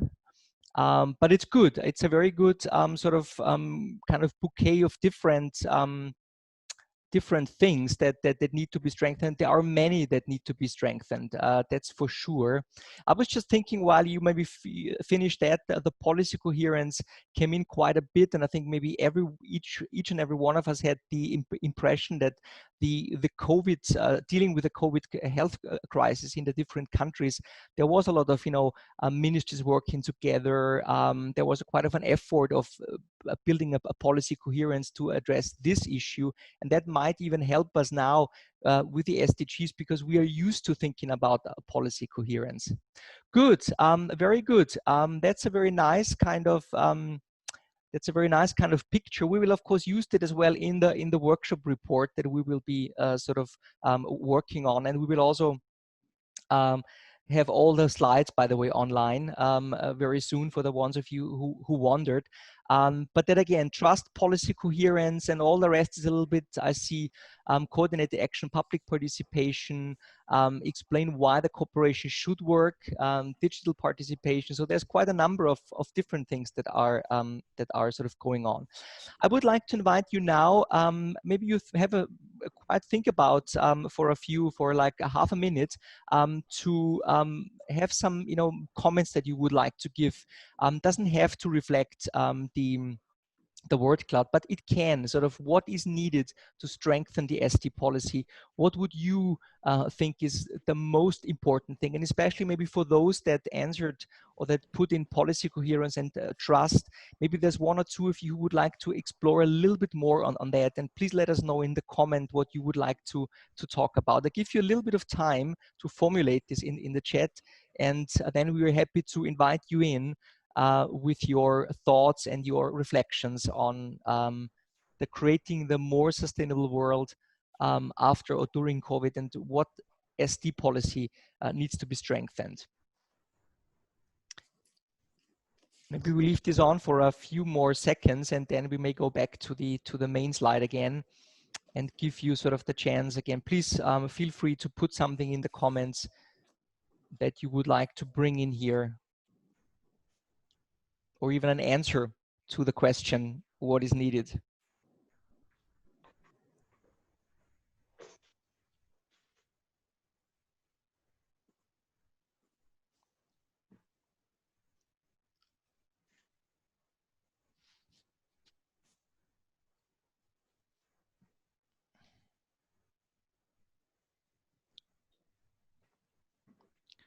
Okay. Maybe we can go back to the main slide again, to the main master slide with a question.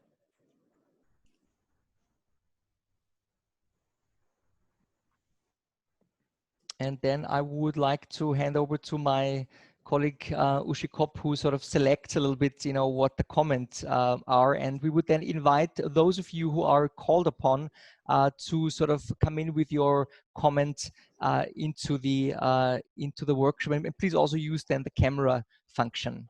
Uschi, can I hand over to you? Thank you. Yeah. Hello, everybody. Good morning. My name is Ursula Kopp, and I'm part of the Vienna team for today.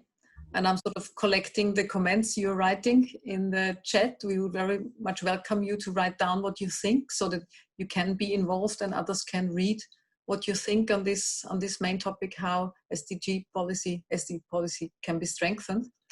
May I ask, if you want to, may I ask Sandra Pellegrom to say what you just wrote down in the chat? Maybe you want to share it with the group and explain on what you mean.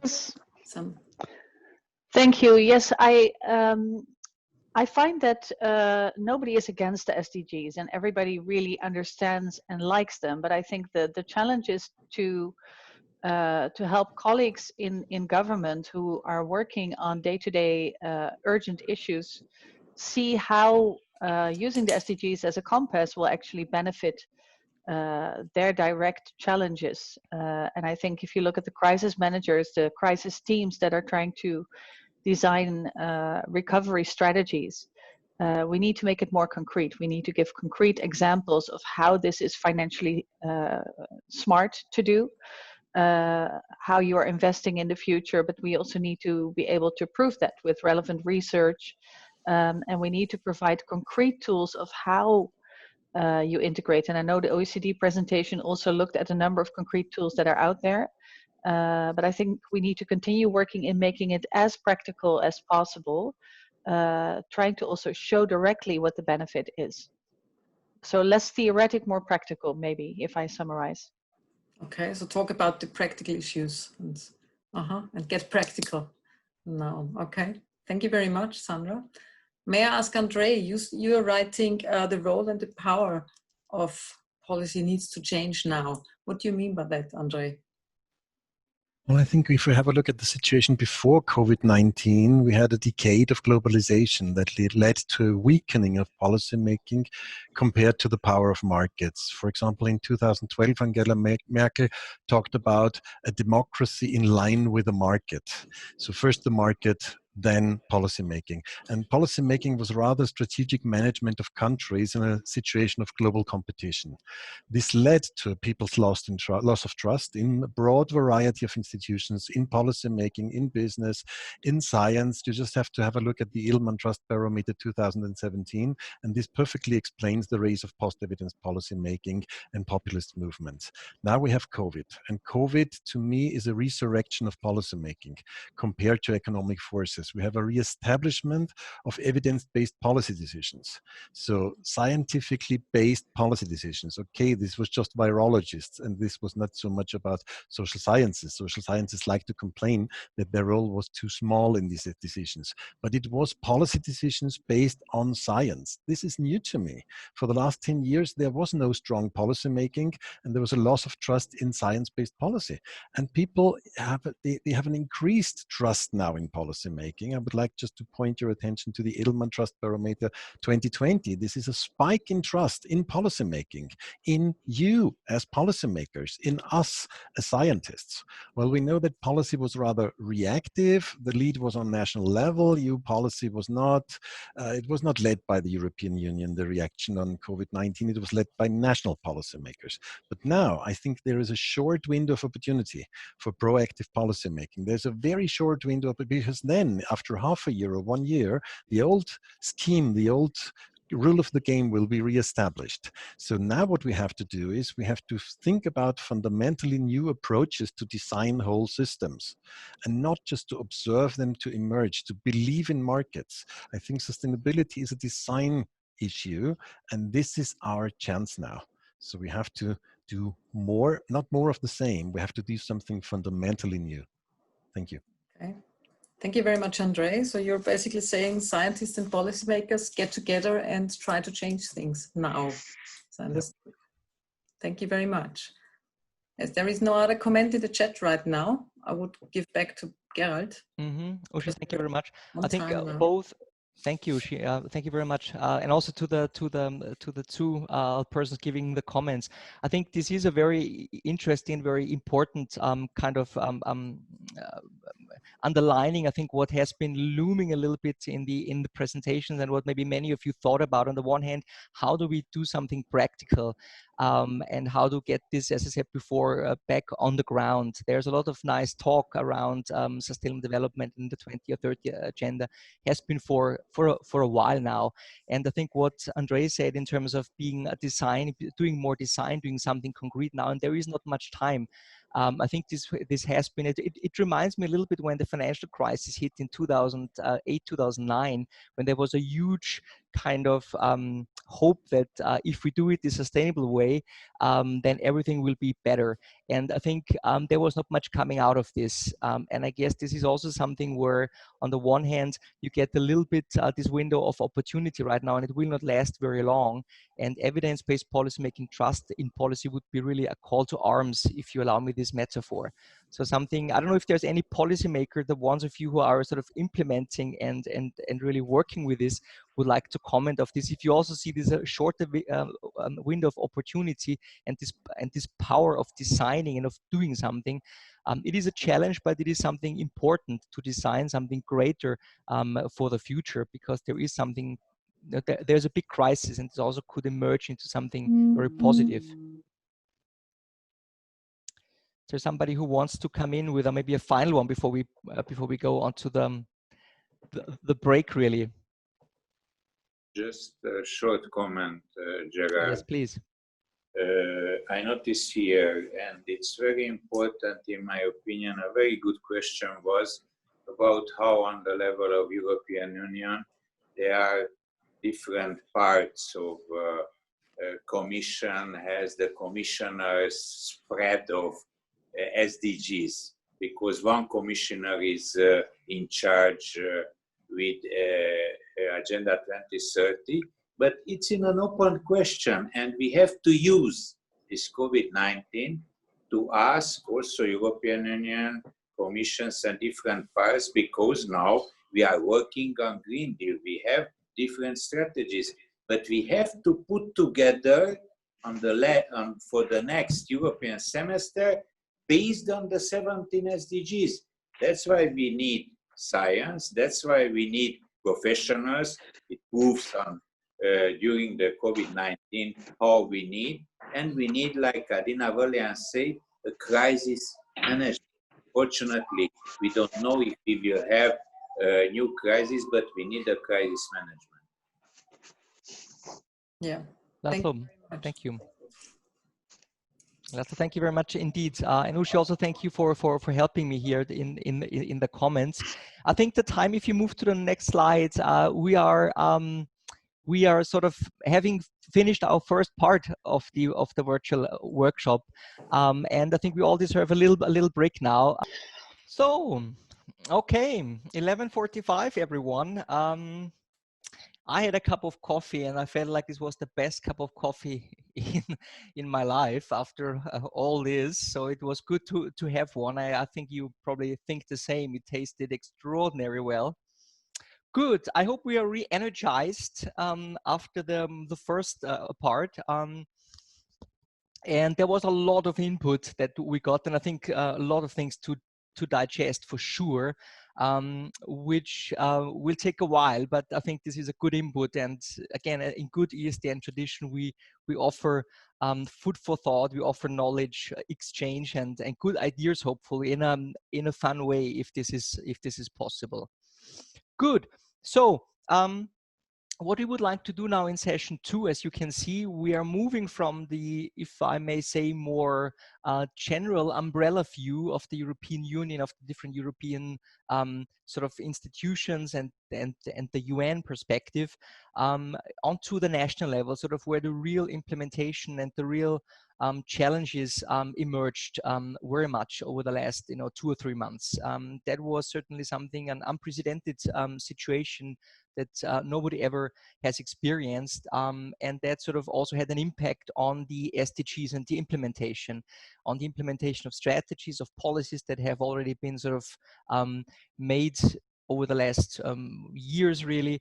And so what to do with the situation, and how was the kind of the reaction and the recovery process on the national level. That's what we would like to do in session 2 now, and we invited 4 countries to give us a glimpse in 10 minutes or so, which is a challenge again. But this also gives you the chance after each presentation. Please feel free to put your questions in the comments after each country presentation. You can certainly ask questions for clarification, something that you would like to know or dig a little bit deeper. We have a few minutes for this as well. We have Romania, Germany, France, and Austria. And we will start with Romania in the best tradition of the host countries coming first. And Luminița Balalau from the Prime Minister's offices and the Department for Sustainable Development in Romania will give us an overview on the Romanian situation, on the COVID-19 recovery, and what effects it has on the national implementation of the SDGs. Luminița, I hand over to you. 10 minutes, I give you 1 minute warning when your time is up. I do think you have a PowerPoint presentation, so maybe we upload them, and Luminița, I invite you to the floor. Over to you. Thank you, Gerald. Nice to see you again. And I'm happy to see so many participants in this event.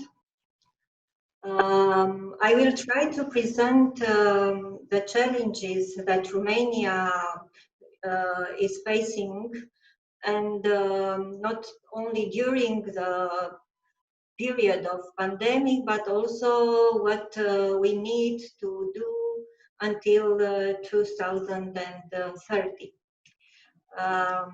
My presentation will show the effects of COVID-19, and I will present some short measures, immediate measures during the crisis, and the long-term measures. I will start my presentation with the first slide, please. Yes, thank you. I will start my presentation with some figures from the recent Eurostat report on EU sustainable development in the European Union. And if you have a look at the picture, you can see that Romania has made progresses in implementing the 2030 agenda on all goals. Of course, some of them are small progresses, like for SDGs 2, 4, 5, 11, and 12. Some moderated for SDG 3, 8, and 9, but we have also significant progress on SDGs 1 and 16. That figures shows us that we are still having big challenges ahead, and we strongly believe that the institutional and strategical framework that Mr. Borbély presented in the morning will back up the efforts of the Romanian stakeholders involved in SDGs implementation and enable the necessary frame in attaining our SDGs by 2030. It is obvious that the COVID-19 crisis will influence the country performance in achieving the SDGs because it magnified the impact on inequality, hitting the poor the hardest. In this context, the SDGs for which Romania has made significant progress might be in danger of stagnation or significant setbacks. That is why our department is making continuously efforts to push further the implementation of the National Sustainable Development Strategy and to use it as a roadmap for sustainable recovery from the COVID-19. The Romanian government is currently working on a consolidated economic recovery package together with a medium and long-term investment plan in strategic areas such as transport, business infrastructure, energy, education, health, and digitalization. This plan is meant to alleviate the effects of the crisis, and potential sources for the package of measures will be from the national budget, loans from international and domestic markets, bonds for citizens or corona bonds, grants, loans offered by European Commission or other European programs or from international financial institutions. If we go to the next slide. Yes, I will present which are the most affected areas because of the pandemic crisis. I will start with the poverty. The crisis has increased the number of the disadvantaged people and made it difficult for young people, for women, for those with low levels of education and single-parent families. Romania is still facing problems with high levels of severe material deprivation, and the age group most affected are the children, having high rates for risk of poverty or social exclusion. That is why the Romanian government has taken measures for these categories of people. And I will mention just some of them. During June, Romania started to deliver good and basic hygiene products and supplies. Social protection benefits for children and youth attending school continued to be paid, irrespective of their participation in online learning activities. The daily food allowance granted for children with special educational needs will be granted throughout the validity of the education guidance certificate, unconditional on the number of the school days and attendance. But for the long term, of course, new actions have to be continued, and measures have to be taken for improving the social protection aspects and to raise the access to essential services and adequate income. And the national strategy is providing targets for this area. Next slide. Yes, I will. As you can see, the other areas affected by COVID-19 in Romania, health and education. Speaking about health, at the beginning of the crisis, country was suffering from shortages in protective equipment.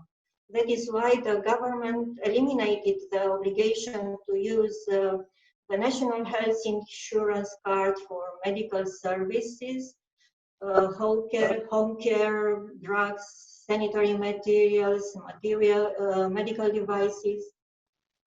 And of course, medical equipment to help COVID-19 fight have been purchased.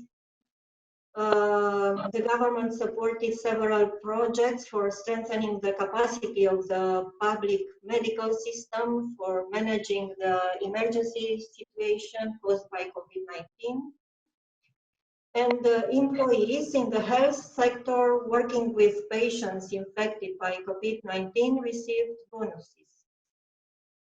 But of course, for the long term, it is necessary to strengthen the resilience of the health system, including in the areas of health of the workers and medical products, and improve access to health services.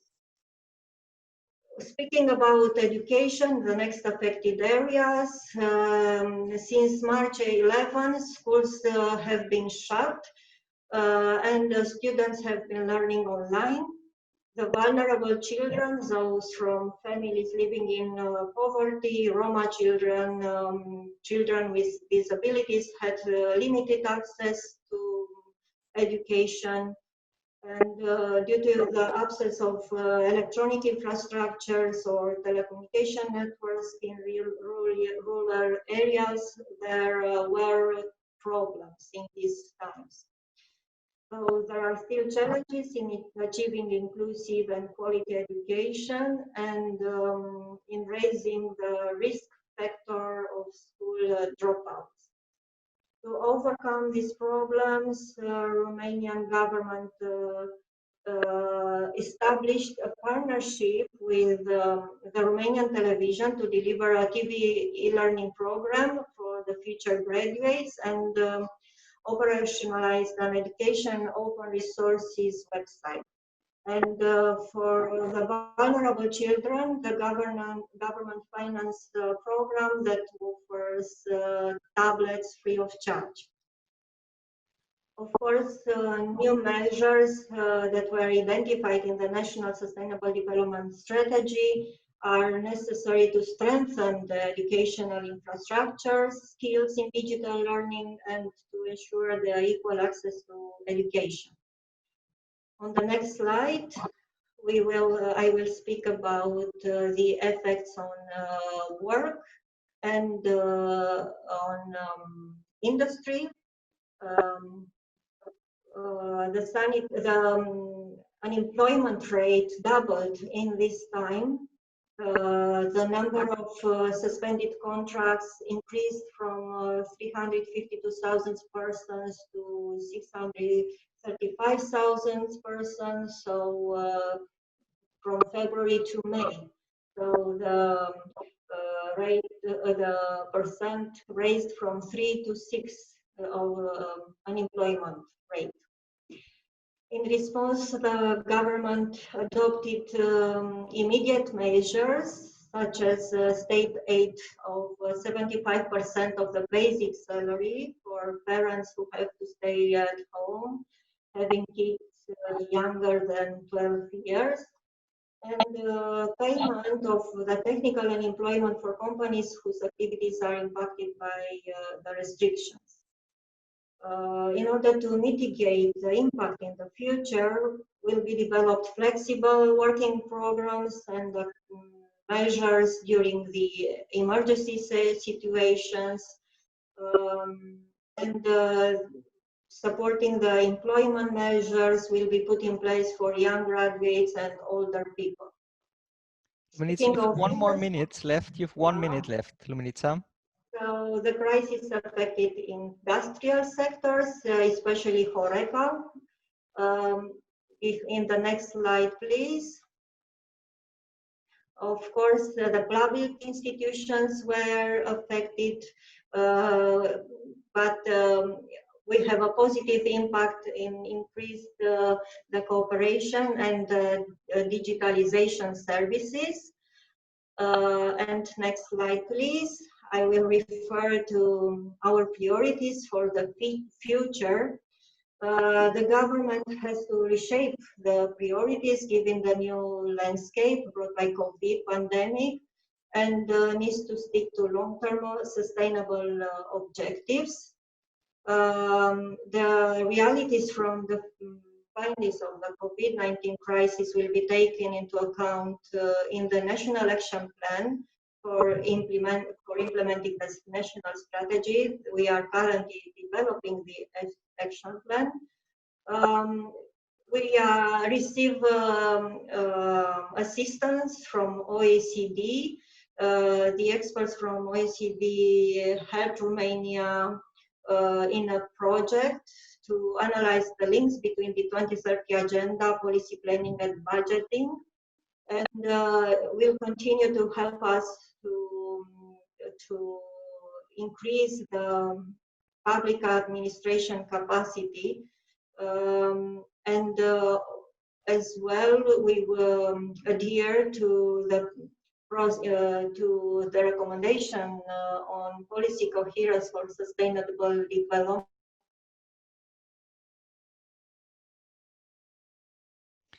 Luminica, you disappeared on us. I think you either have a technical problem or you are muted.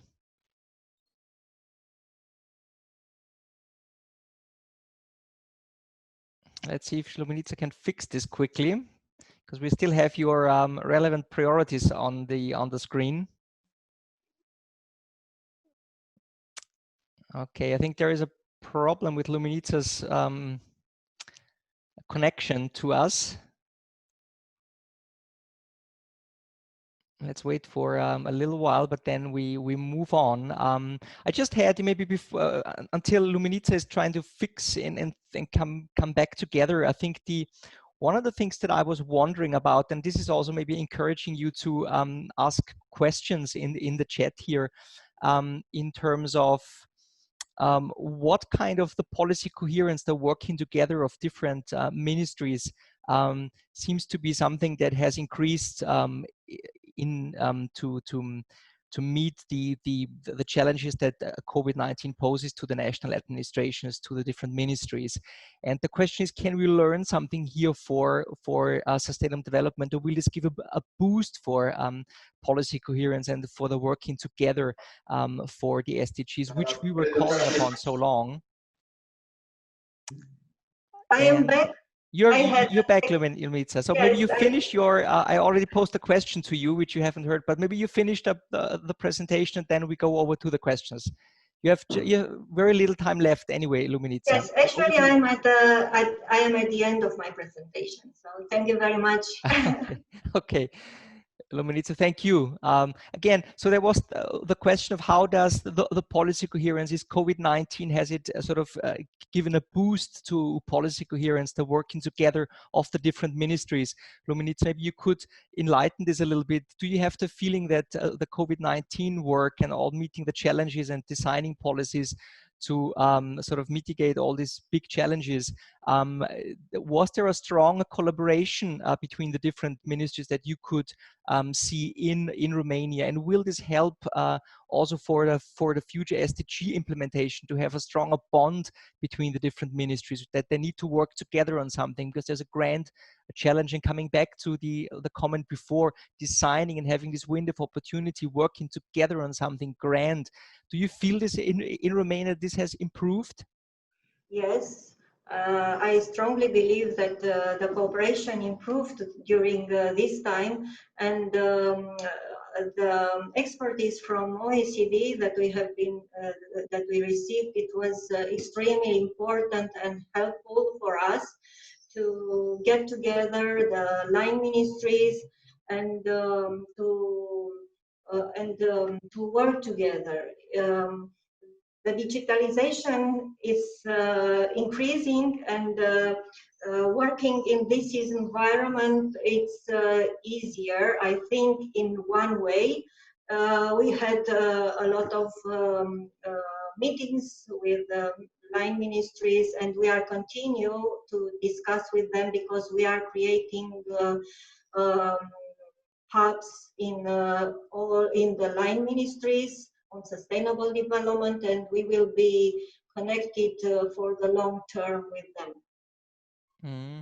Okay, Luminița, thank you. Maybe one quick follow-up question. Will the measures for COVID-19 that you're introducing in Romania, will this lead to sort of a need for you to change the sustainable development or SDG national strategy that you have? Will there be an update on this sustainable development strategies, or are they, or did you already bring them in line over the past few months? Can you give us here a quick answer on that?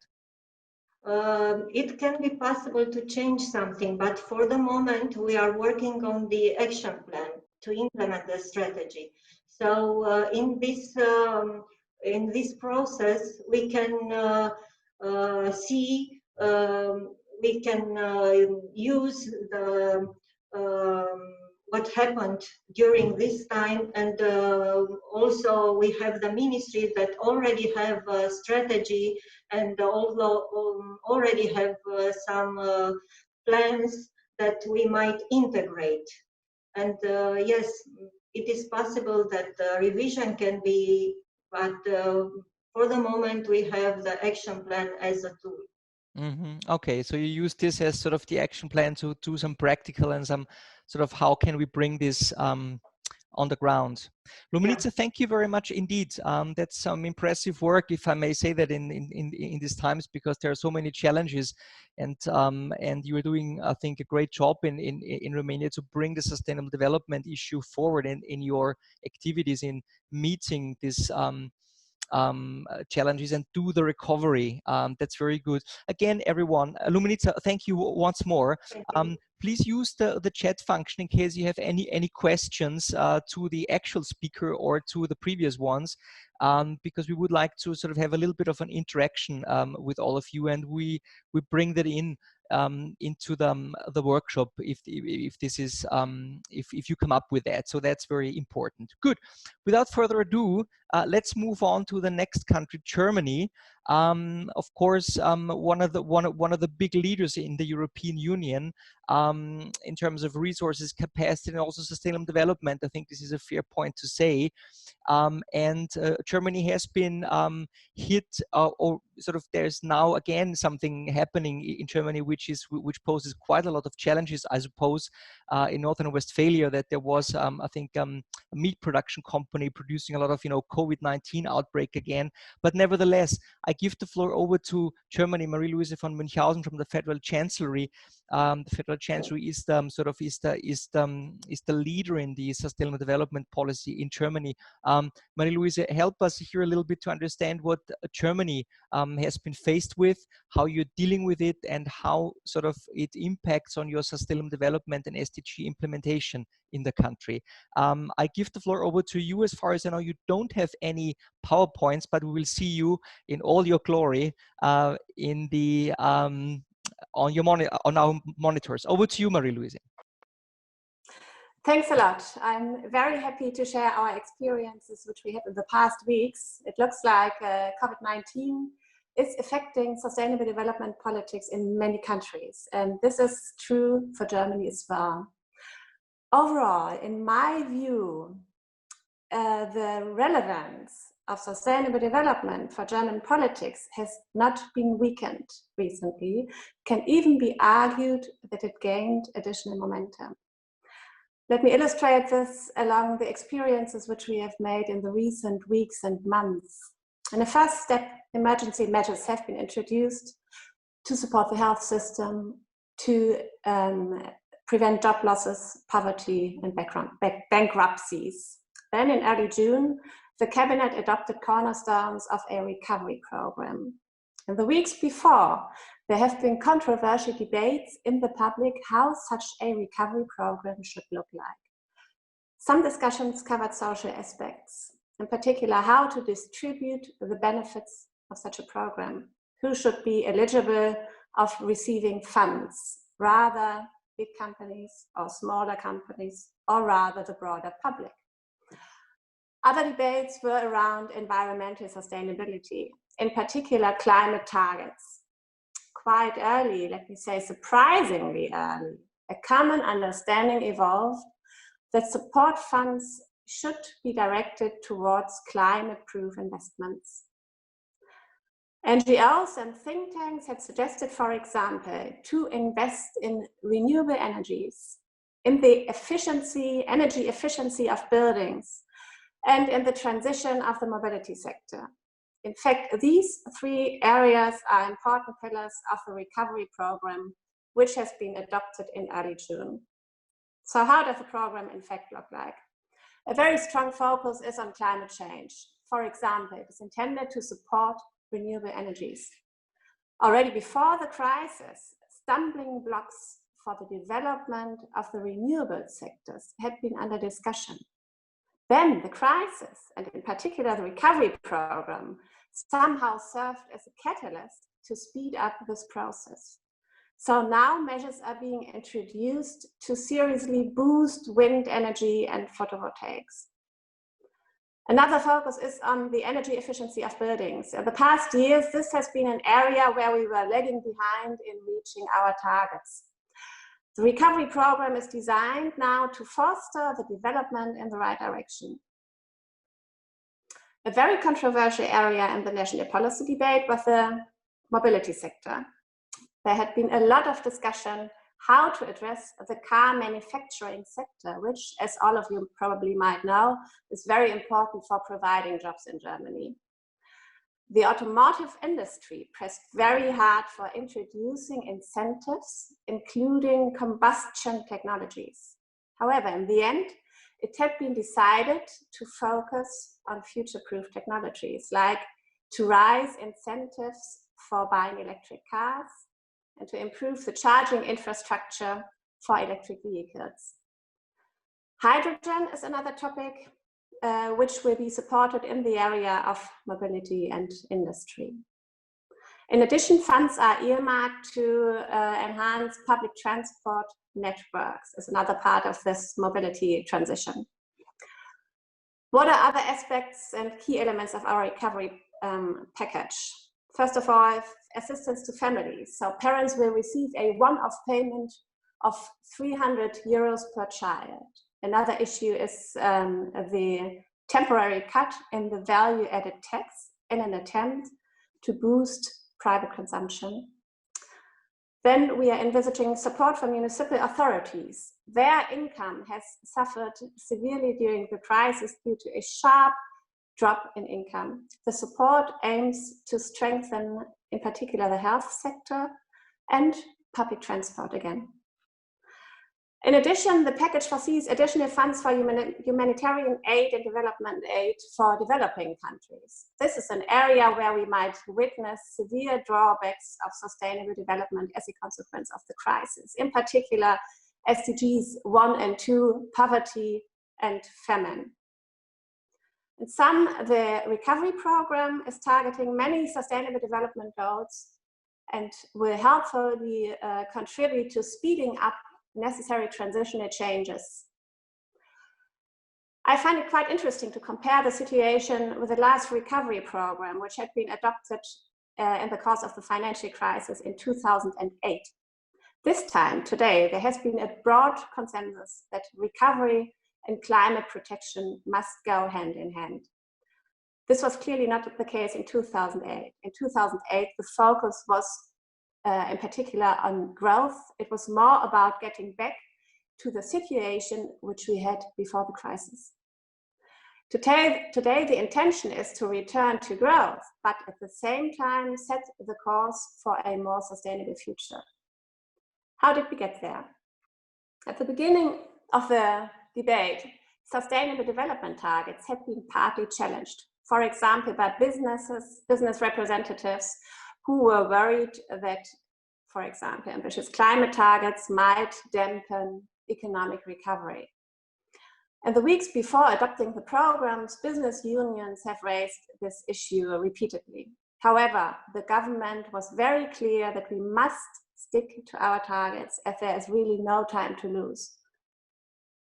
In Germany, linking recovery with sustainability has not only been demanded by environmental NGOs, but it was partly suggested by the business sector as well.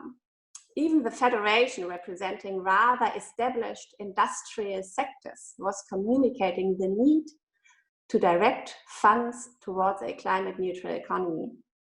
There seems to be a growing understanding that a proper consideration of sustainable development is very important for businesses. I read something very interesting a few weeks ago. Larry Fink of BlackRock, the world's largest asset manager, stated that those companies who are very clear on sustainable development will be in a much better position to get through the crisis. How will the crisis affect our sustainable development policy in general? One important lesson from the current crisis is that we have to strengthen resilience in order to be better prepared for future crises. In addition, there's a growing understanding that sustainable development can both support resilience and prevent future crises. This understanding has clearly the potential to strengthen the political relevance of sustainable development. In Germany, we were in the middle of reviewing our strategy for sustainable development when COVID-19 started. But we carried on, and we are planning to adopt our reviewed strategy early next year. In this context, we are going to discuss how to adjust our strategy in the light of the COVID-19 crisis. How can we strengthen the implementation of our targets? How can we strengthen sustainability as a leading principle of governmental politics? However, the discussions have just started, so I cannot present any final results yet. But the Council for Sustainable Development, which is our key consulting institution of the government on sustainability, has already developed some recommendations which you can find on their website in English. I would just like to mention a few of their messages. In the Council's view, it will be crucial to anchor sustainable development as a key principle for all measures out of the crisis. In addition, we should use the crisis as a chance to speed up the necessary transitions. Social cohesion is of course highlighted, as well as cooperation at EU level. Finally, cooperation with the Global South is considered to be very important at addressing the severe situation in developing countries in times of the pandemic. In the upcoming weeks, we will have the chance to discuss these considerations, especially as part of the review of our strategy. I would like to finish my presentation citing a very encouraging statement by our Chancellor, Ms. Merkel, when she was speaking about recovery efforts and sustainable development a few days ago. It is about strengthening resilience of our economy and society against pandemics, climate change, and other challenges.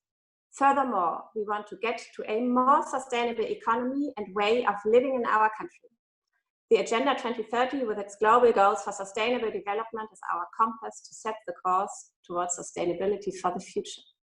So I would like to resume as follows. Again, in my view, the importance of sustainable development for our politics has not been weakened so far. It can be even argued that it gained new support in the course of the last month, and the adopted measures can play a helpful role to speed up the necessary transition. Thank you. Marie-Louise, thank you very much indeed for your presentation. It's very interesting things in there. Again, there's no question in the chat right now. That's why I would give there. There is one. There is a question. We'll take the question first. Eric, can you help me here? And yes. Yeah. No problem. Okay, so the question, Marie, is what does resilience mean for national and EU industry policy?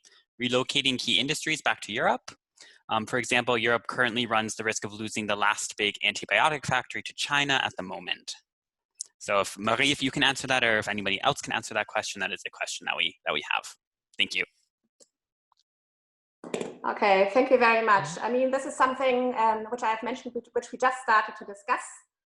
Even the definition of what does resilience in fact mean for sustainable development politics. So I cannot provide you with a final answer to this question, but of course, the question of where should things be produced in the future, the value chains in production, these are definitely key topics which are going to be discussed. But so far, we have no final opinion and conclusion on these questions. Mm-hmm. Thank you very much. Just underlining, you know, I don't want to put anyone on the spot here for sure, but I think this is exactly, I guess, what we maybe try to find out when we talk about, you know, this grand design or grand sort of story that there is behind it.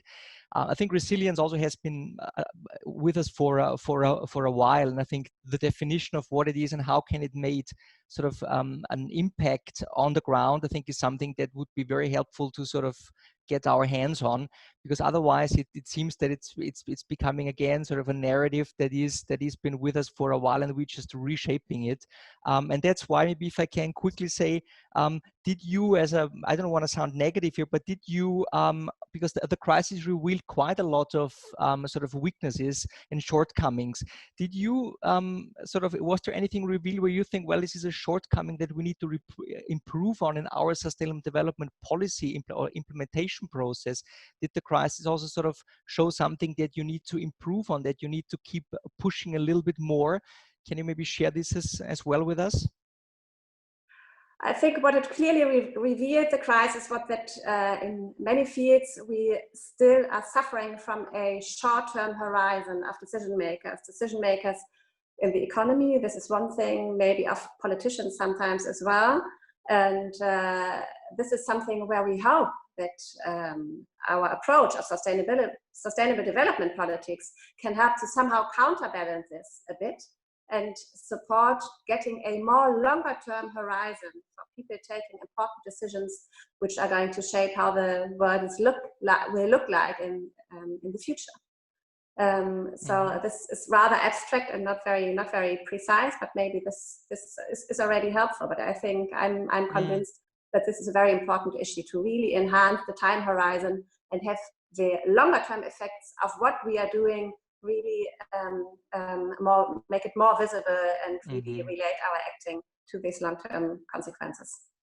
That was very clear, Marie-Louise. Thank you very much indeed. Just one thing before I let in Eric, there's one final question then. There was a technical question, rather, I think a kind of something people would like to have, the quote, Marie-Louise, that you used by Angela Merkel.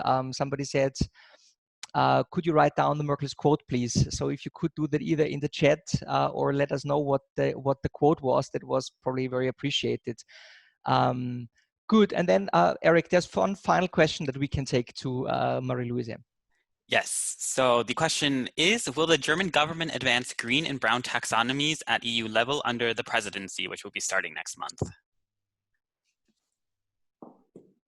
Sorry, could you repeat it again? I'm sorry. Yes, no problem.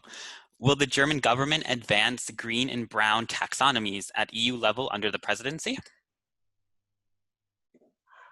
Well, I think it's we've heard it a bit earlier in the presentation. As far as I'm informed, the plan is to advance on taxonomy on the delegated acts during the course of this year. So partly it looks like this will be on the agenda during our presidency. Okay, Marie-Louise, again, thank you very much indeed. That was, you know, Germany. There's a lot of things going on, I guess, and I think this was a very interesting and very sort of a broad approach that you have. May I also kind of inform everyone that you saw the discussion paper for the workshop. We will be working on that and further sort of work on the survey to give an overview of the different countries in the ESDN report that will come out during the summer. So we will have more information also on individual countries, and Germany might be certainly one of them, because there's very interesting and important things going on.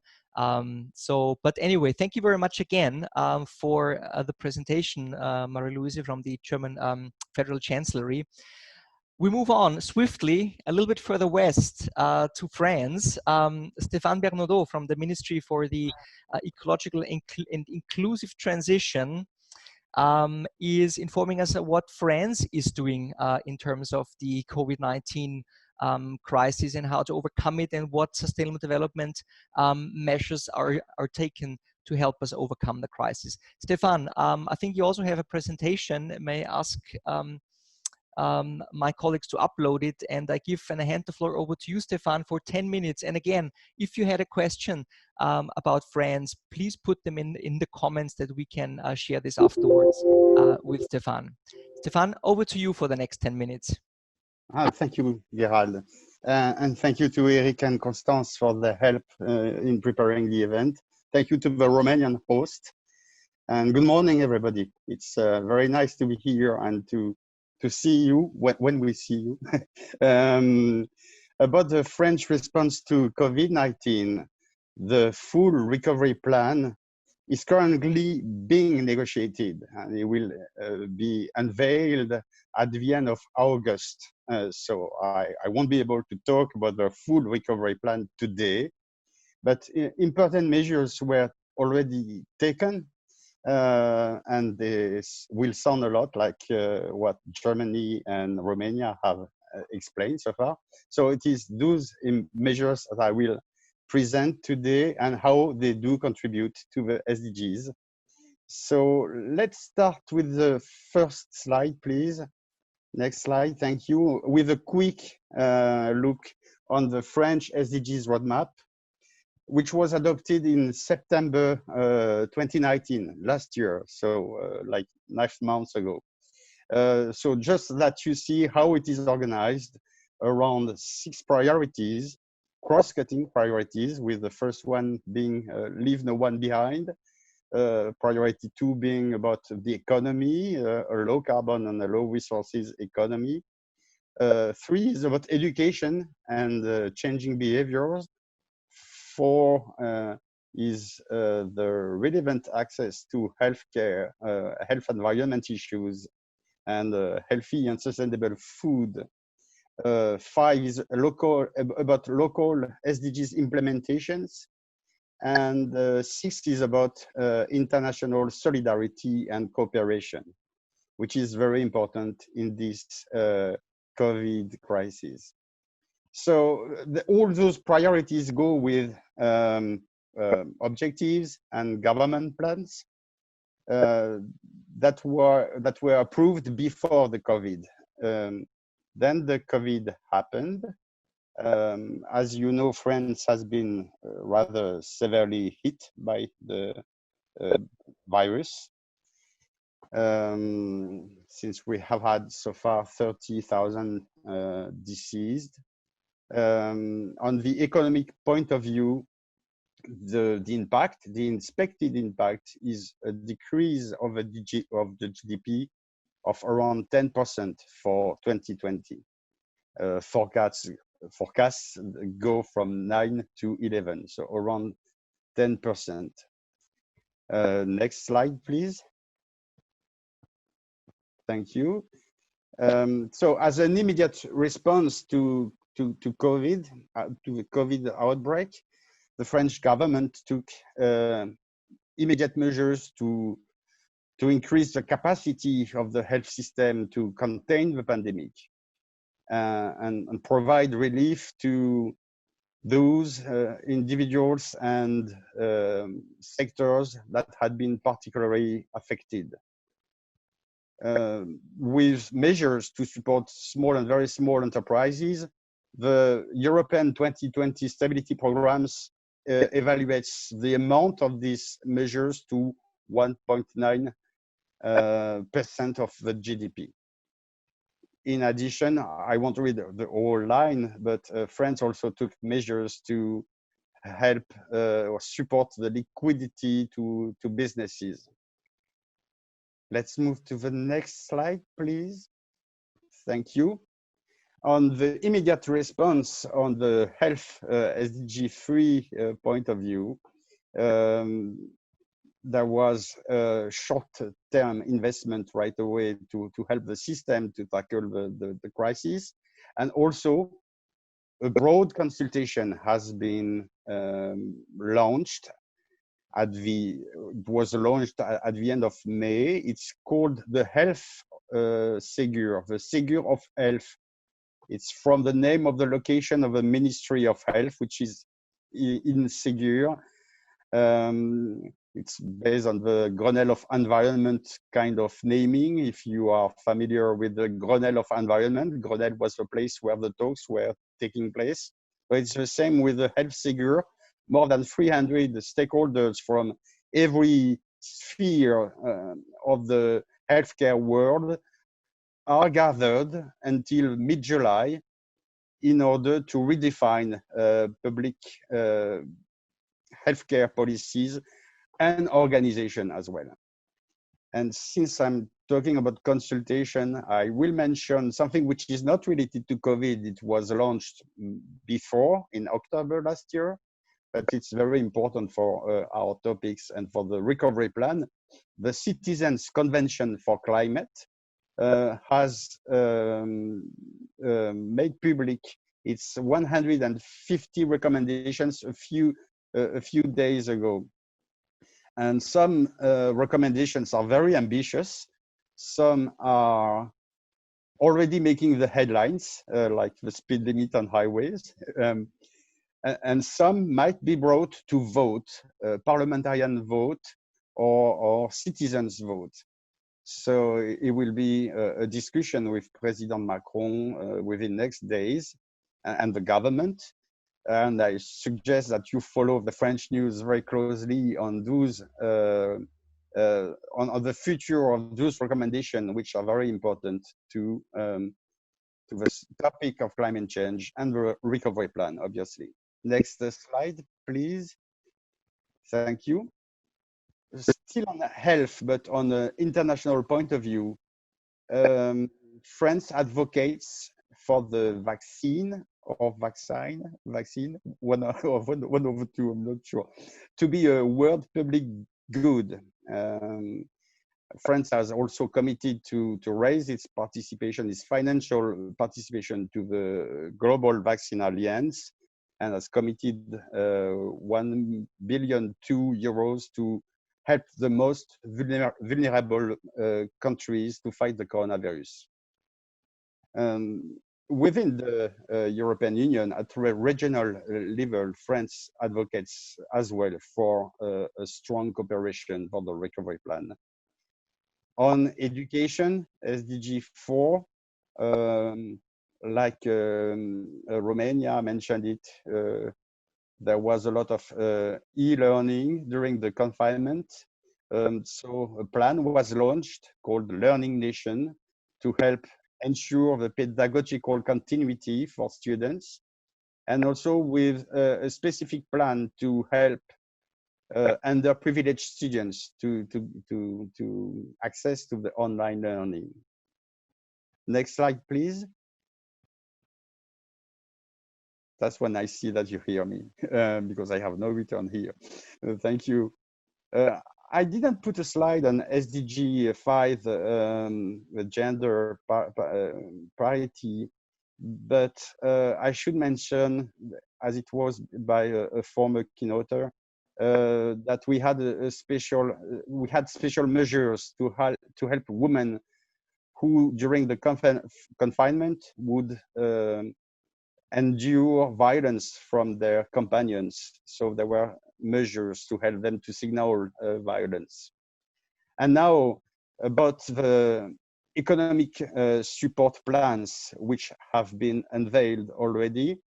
So I read in the discussion paper of RIMAS that the Air France plan had made headlines, so I won't go into details on that. It goes with the same with the car industry. All economic support plans have been accompanied with social and environmental conditions, strong ones, that aim at decarbonizing, innovating, and greening the sectors. So I won't read the whole small lines that you see. And I will finish those sectorial initiatives with a bike plan, which was designed to support bikers and new bikers to help to avoid transportation, public transportation. Next slide, please. We are going to the end. So the main message is that the measures which were already taken do contribute to reaching the SDGs. I will not read everything that I have already said. Just one thing that I didn't mention before is very interesting for a sustainable development point of view, because it is a commission of international experts which has been established to make recommendations on 3 challenges, long-term challenges, which are climate, inequalities, and demography, aging population. And they're supposed to give their recommendations at the end of this year. So it will bring a lot of input in the sustainable development discussion, I'm sure. Next slide is to thank you all. Thank you for your attention. And if you want to know more about what's happening in France, there's a French website, agenda.2030.fr, and there's also a Twitter account. And thank you all. I didn't look at the time, Gerald. I don't know where I am. Super, Stefan. You did really well. Thank you, not only for the presentation, but for keeping the time. Very good. I think we do have one question, Eric, from the chat. May I ask you to bring it in? Yes. Stefan, how did France manage to organize such an extensive consultation on future health policies while the public service was so preoccupied with immediate response to the COVID crisis? There was a need. There was a call for it. As one keynote said, the COVID outbreak has exposed the weaknesses of countries, might they be social, economic, and blah, blah. And the healthcare system in France was already enduring tensions for a few months. And so there was a very strong call from stakeholders, from the doctors, from nurses fighting the COVID, to also change the system on a longer term, but not wait for next year to do it. So the Ségur of Health was launched at the end of May, which is not exactly at the peak of the COVID outbreak, just afterwards. Okay, Stefan, thank you. Thank you very much indeed, again, for everything. The person asking the question thanks you, by the way, with a thumbs up.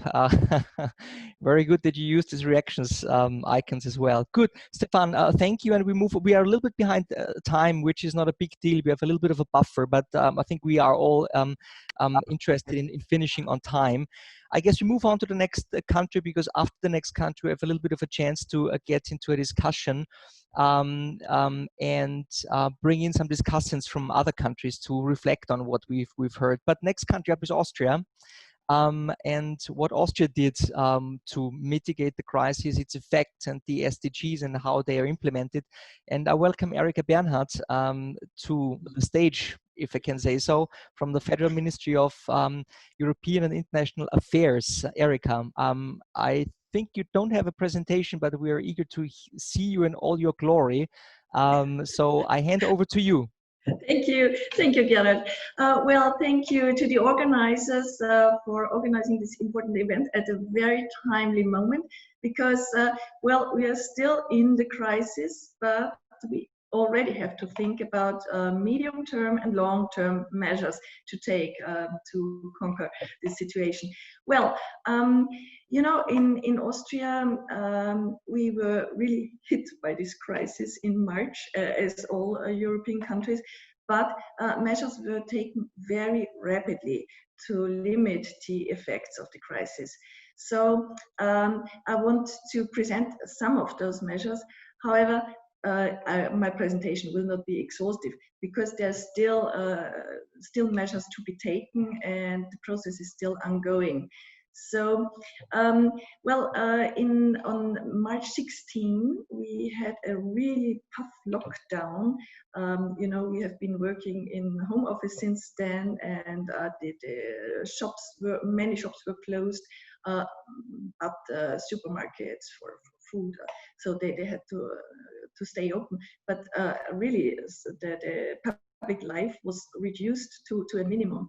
We were obliged to, or we were asked to stay at home. We were asked not to meet friends. We really had to keep distances. We had to wear the mask when we went to somewhere to shops or when we took public transport. So it was really far-reaching measures.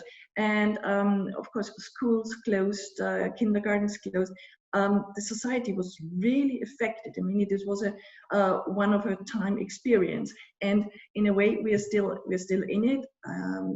Fortunately, the number of ill people in Austria is now really very low. So, I mean, the worst is, for the time being, we could say that we are over the worst time of this crisis.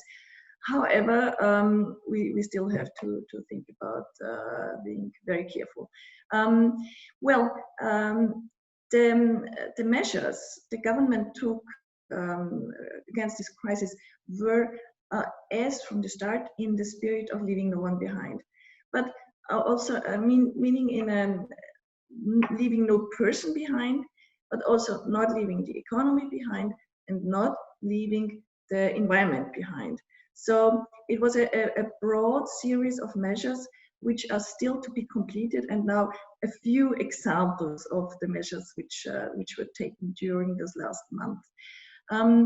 First of all, many people couldn't go to work, so quite a number of people lost their jobs. But the government took one measure to prevent unemployment, or to prevent too many people being sent to unemployment, which is a measure where people only work like 10% or something more, but they receive 80% of their ordinary salaries. But the biggest part of the salaries is paid by the government now. The employers themselves, they only have to pay 10%. So the government is really heavily investing into employment because they want to keep people in work. And well, this was quite successful so far, because it's clear that we had a rise in unemployment, but now in June the numbers are already somehow down. We have not achieved the unemployment numbers as of February, but however, it's progressing. The measure where people are not still keep their jobs but work much less has affected quite a part of the population. Well, you know, Austria has 8.4 million inhabitants, but more than 1 million employees had the opportunity to use this measure and are still on this measure. So it will be huge step for the government, but society and people keep their jobs, keep their incomes, keep their salaries. For the unemployment, there's now a discussion going on. Well, there will be higher payments, and there's a discussion about further rise of payments. As of the economy, the companies, well, the government has committed huge sums for the recovery measures. So for the time being, it's about 50 billion euro for those economic relief funds and for investments for future growth. So it's there's hardship funds. There are provisions for financial resources which are given to companies which face serious liquidity shortages.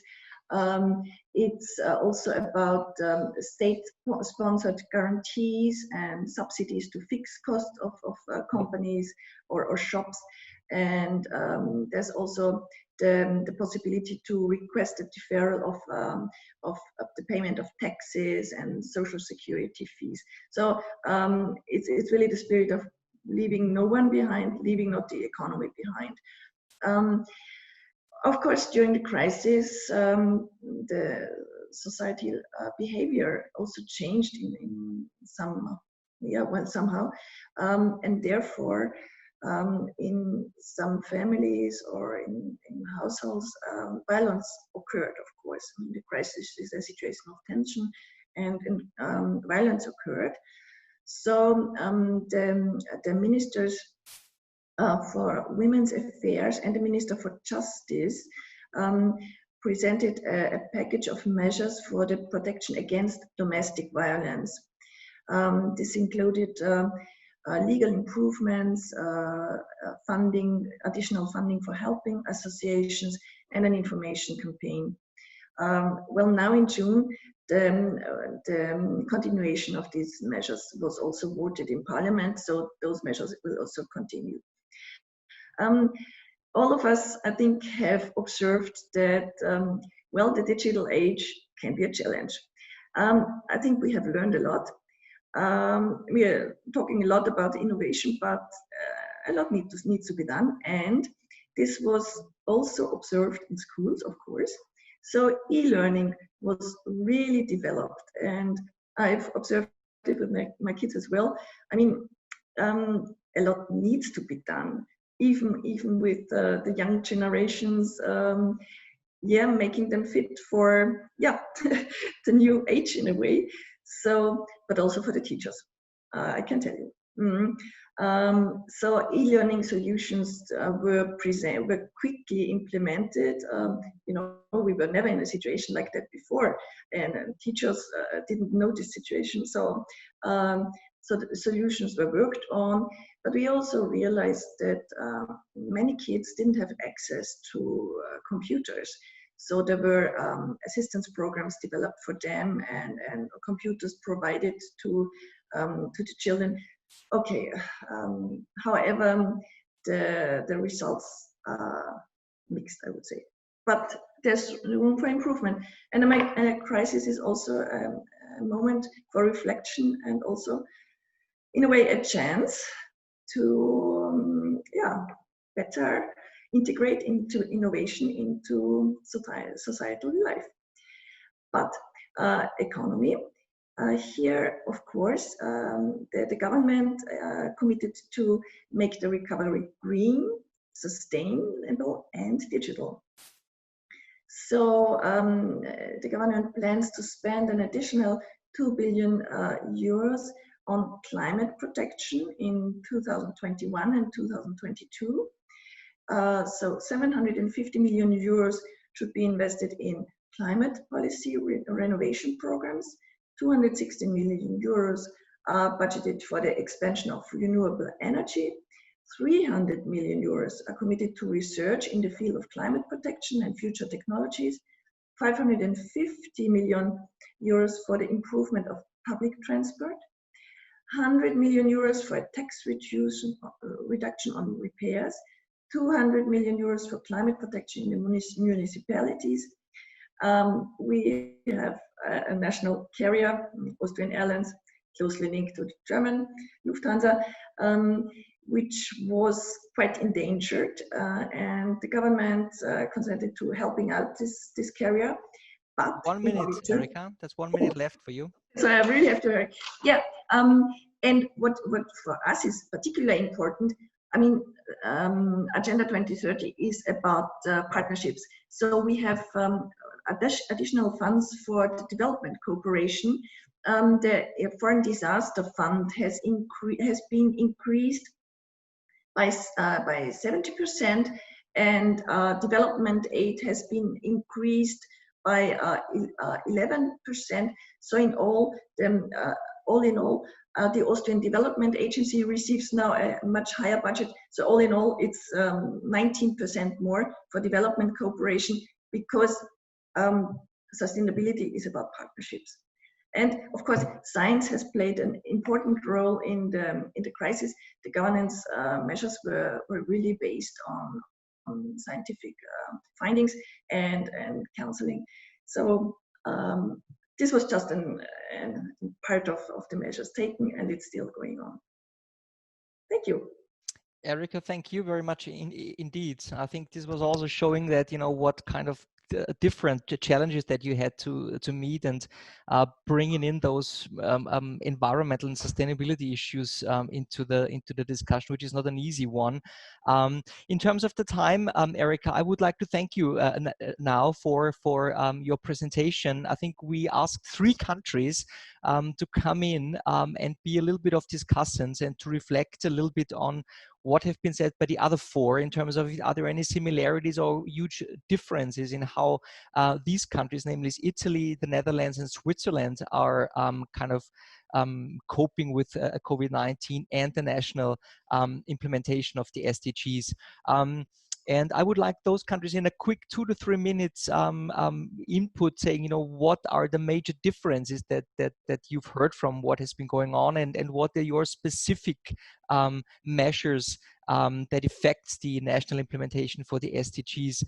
Maybe start with Italy. Anna Bombonazzo is already sort of lining up from the Italian Ministry of Environment, Land, Air and Sea, everything. Anna, over to you. Thank you, Gerald, and thank you very much to ESDN and the hosting country, Romania, for this workshop and the opportunity to provide a contribution to the discussion and to all the speakers. It is clear that the consequences of the COVID-19 pandemic are putting enormous pressure on countries, affecting internal economic and social stability and the progress made so far on the SDGs. In Italy, since the outbreak of COVID-19, the Italian government has put in place a number of emergency measures to tackle the country's needs throughout this difficult moment. And in the initial phase of the pandemic, as in other countries, the main actions of the government were focused on strengthening the national health system, on protecting the economy, providing increased welfare, and strengthening social protection systems. Then with the recently approved recovery plan, the government has entered a second phase in the efforts to address the crisis. And alongside these protection measures for families, workers, employers, and companies, the government has introduced a number of transformative mechanisms aimed at providing further impulse to the economy's green transition. So we share some measures with the other countries, and these mechanisms include but are not limited to ad hoc economic and fiscal measures that enhance private investments and expenditure while supporting more sustainable practices, in particular in crucial sectors such as building and construction and mobility. In this context, the National Sustainable Development Strategy, that is the overarching strategy framework to guide the implementation of the 2030 Agenda in Italy, will be reviewed starting in 2020 in accordance with the Italian law. And policy coherence for sustainable development will be one of the guiding tools and essential elements for the review process. The revision process will benefit from a project financed by the European Commission, submitted by the Ministry of the Environment in October 2019, and the project will be carried out in cooperation with the OECD and the DG reform of the European Commission. So the outputs of this support will provide a comprehensive standard to help keep the Italian policymakers and the key stakeholders with the necessary institutional mechanism and policy tools to enhance sustainable development. So policy coherence is a key guiding principle and sustainable development tool, of course, for the Italian recovery phase.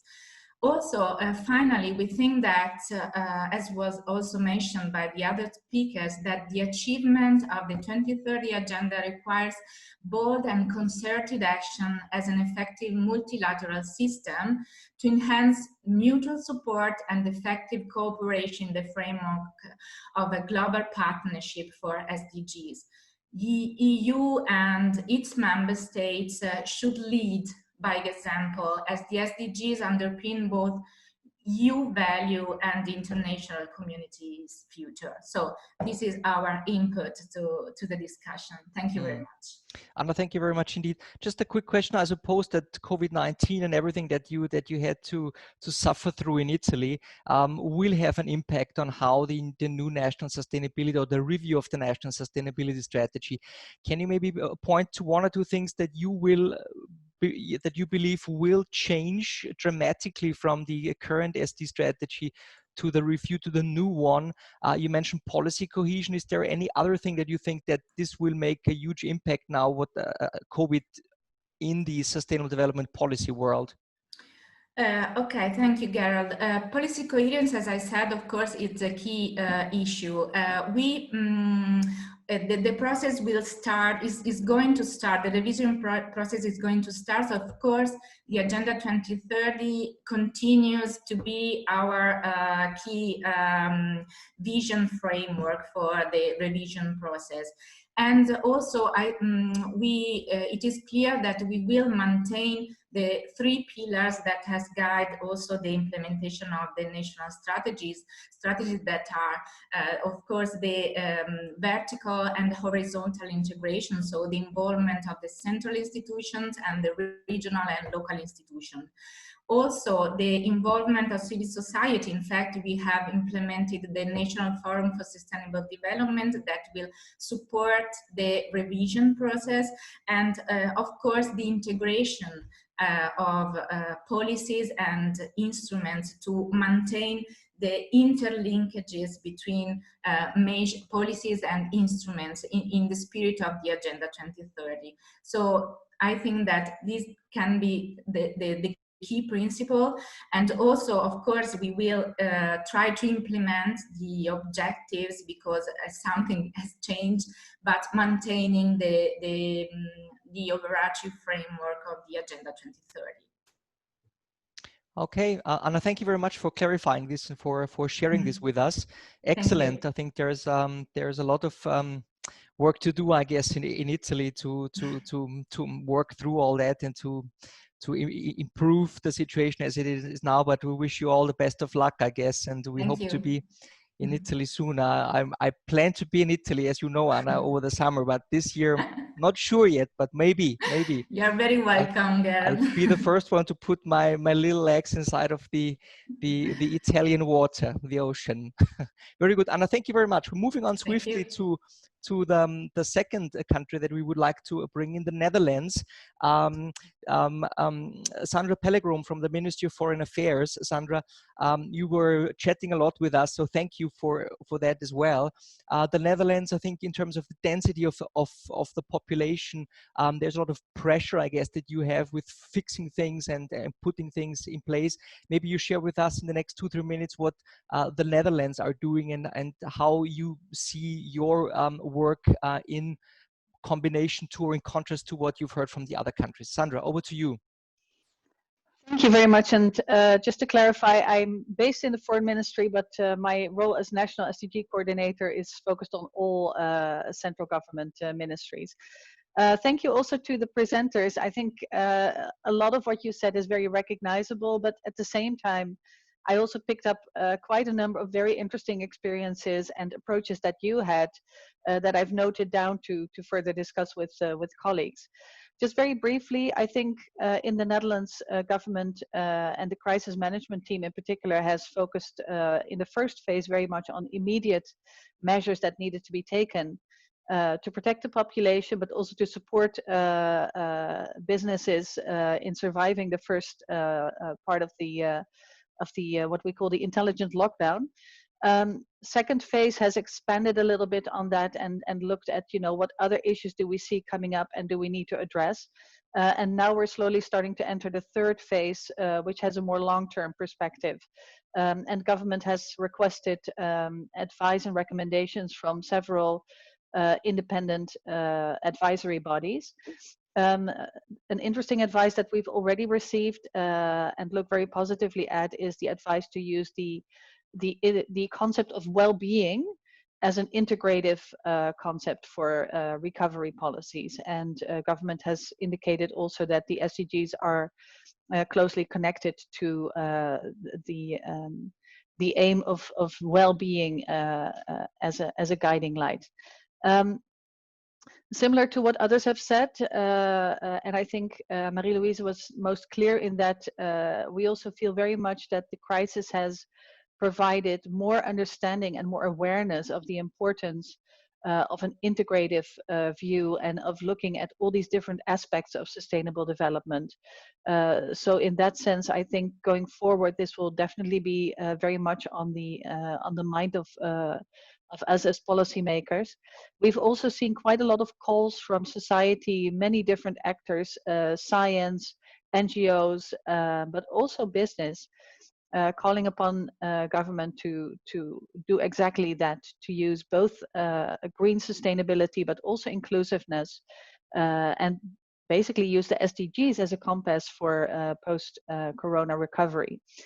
I think going forward, what would be very interesting for us, I think, is if we could continue to share with each other interesting tools or approaches that we have designed. That's why I was asking about the French consultation. Also, I found that very interesting. But what tools do we have to drive this awareness forward into concrete implementation in better recovery strategies? And I think for us, it's interesting to look at tools that help us assess the consequences of the crisis from an SDG lens, but also assess policy proposals that are being discussed from that perspective. Also, any approaches or tools that help to have a more integrative governance structure. I think this is not just an issue for post-COVID recovery, but basically for the important transition issues that we are all facing. The difficulty to move towards a more integrative approach that takes us out of different silos is something that we are very interested in learning the experiences, tools, and approaches of others. And finally, I think it's important, and that's also why I want to thank the EU colleague for presenting on sustainable finance. Anything we can do together to support business to take the SDGs as a framework going forward, and especially also the financial sector, I think is going to be very helpful. And I just want to note that I think the OECD has already done some work on linking the OECD guidelines for corporate social responsibility to the SDGs, and I think that is also a very helpful approach that could be perhaps further looked at. So those are basically my first takes on the discussion, and thank you again. Very interesting, and I take a lot of interesting information back with me. Sandra, thank you very much indeed for outlining that.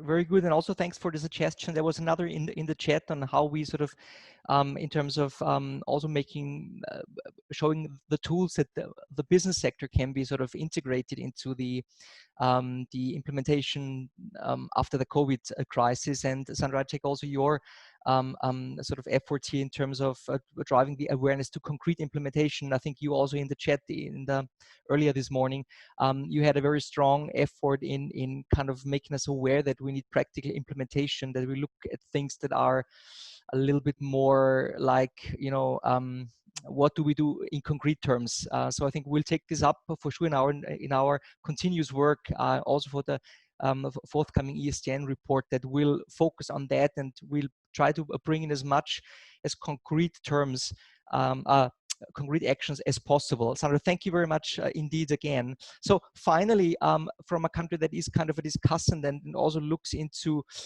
what has been done there and how similar and different is Switzerland, that we are sort of bringing in here. Daniel Dubas is from the Federal Office for Sustainable Development. He's also a delegate of the Federal Council for the 2030 agenda in Switzerland, and also a vice president of the ESDN, by the way. Daniel, how is Switzerland doing? How similar, different are you from the other countries, and what are your main suggestions to us? Over to you, Daniel.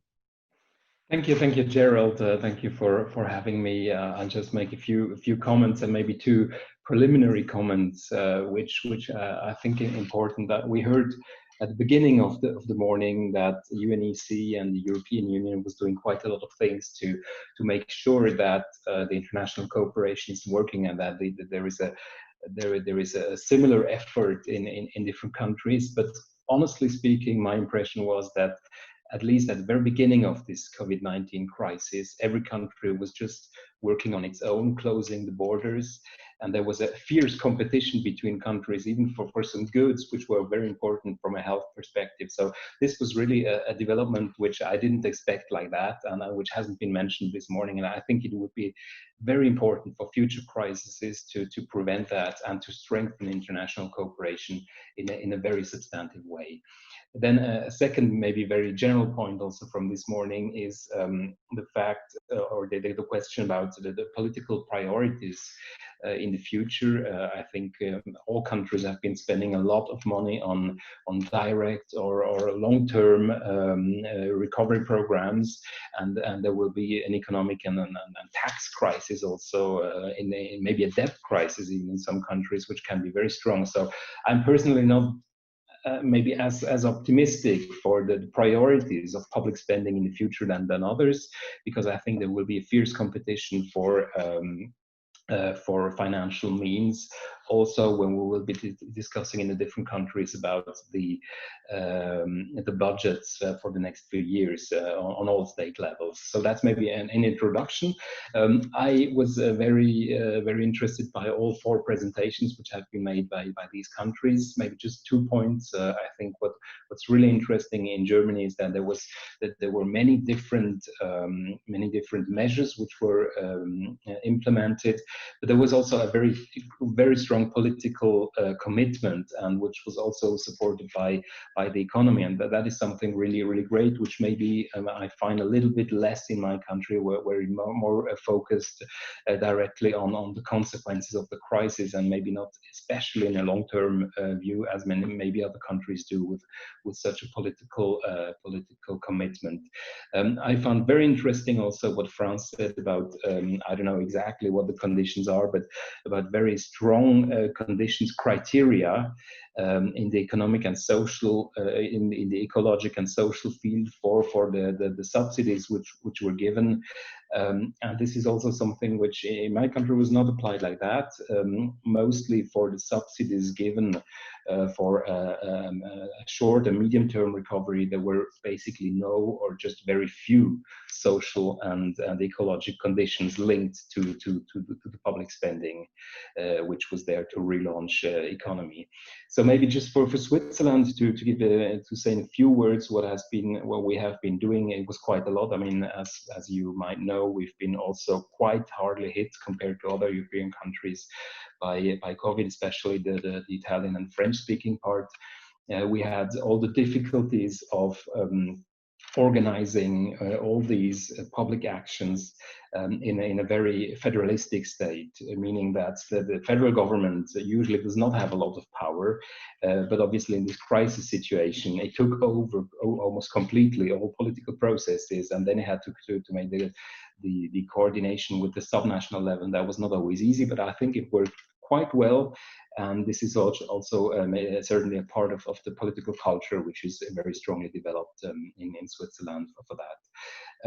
Basically, the recovery approach, the short and medium-term recovery approach in Switzerland is very much based on an economically liberal approach. We have dozens of billions of euros which have been given to companies, but in the form of credits, of liquidities that bank institutions gave directly to these to small and medium enterprises and larger enterprises, and they were backed by the federal government. So that was a kind of a guarantee, but it was all like a private grant which has to be reimbursed afterwards. It's not like a subsidy which is just given and lost for the country. Obviously, a percentage of all that money will never come back. That's for sure. But so basically, this was the very specific approach. We had some incentive programs, but maybe a bit smaller for specific sectors: civil aviation, culture, sports, public transports, where there were obviously direct subsidies which were given for that. And as I said, there were no specific criteria linked to, for instance, the SDGs or the 2030 agenda. It was more like a structural aid to avoid them disappearing. So far we have discussions in Switzerland, obviously, for a long-term recovery program, but we do not have in Switzerland an approach like maybe the European Union or many European countries of a New Deal or a Green Deal, like a big public investment program to relaunch economy. So this is under discussion, but it is rather going towards maintaining the best framework conditions for the economy instead of investing massively from the public side. So that's from my side. Thank you very much. Daniel, thank you very much again, indeed, for that. Also reminding us that there will be a fight over finances. I think we had that at the very beginning. It's not so easy just to say, well, there's a crisis, let's equally share everything. There is still a lot of power and a lot of pressure in there. And I think this is something that we in the ESDN community can tell a story or two about that. Daniel, thank you again. And also thanks to Luminitza, Marie-Louise, Stefan, Erika, Anna, Sandra, and Daniel for bringing in all these national perspectives. I think this is something. It was again a little bouquet of different countries and regions around Europe to see, or inside of Europe actually, to see what's going on and how similar and different that all is. Good. We are a little bit over time, but not much. So I would like to invite the two speakers for the workshop closure, sort of, to give a little bit of some concluding remarks and looking forward to the future ESDN and beyond, I suppose. And first up, I would like to ask Sami Pirkalla from the Prime Minister's Office in Finland, who is also a Vice President. I think you've heard several ESDN Vice Presidents today, to give sort of the closure and the sort of the final remarks from the ESDN perspective. And then I would like to ask immediately afterwards Laszló Borbély from the Prime Minister's Office in Romania to say his concluding remarks. Sami, may I ask you to come over first?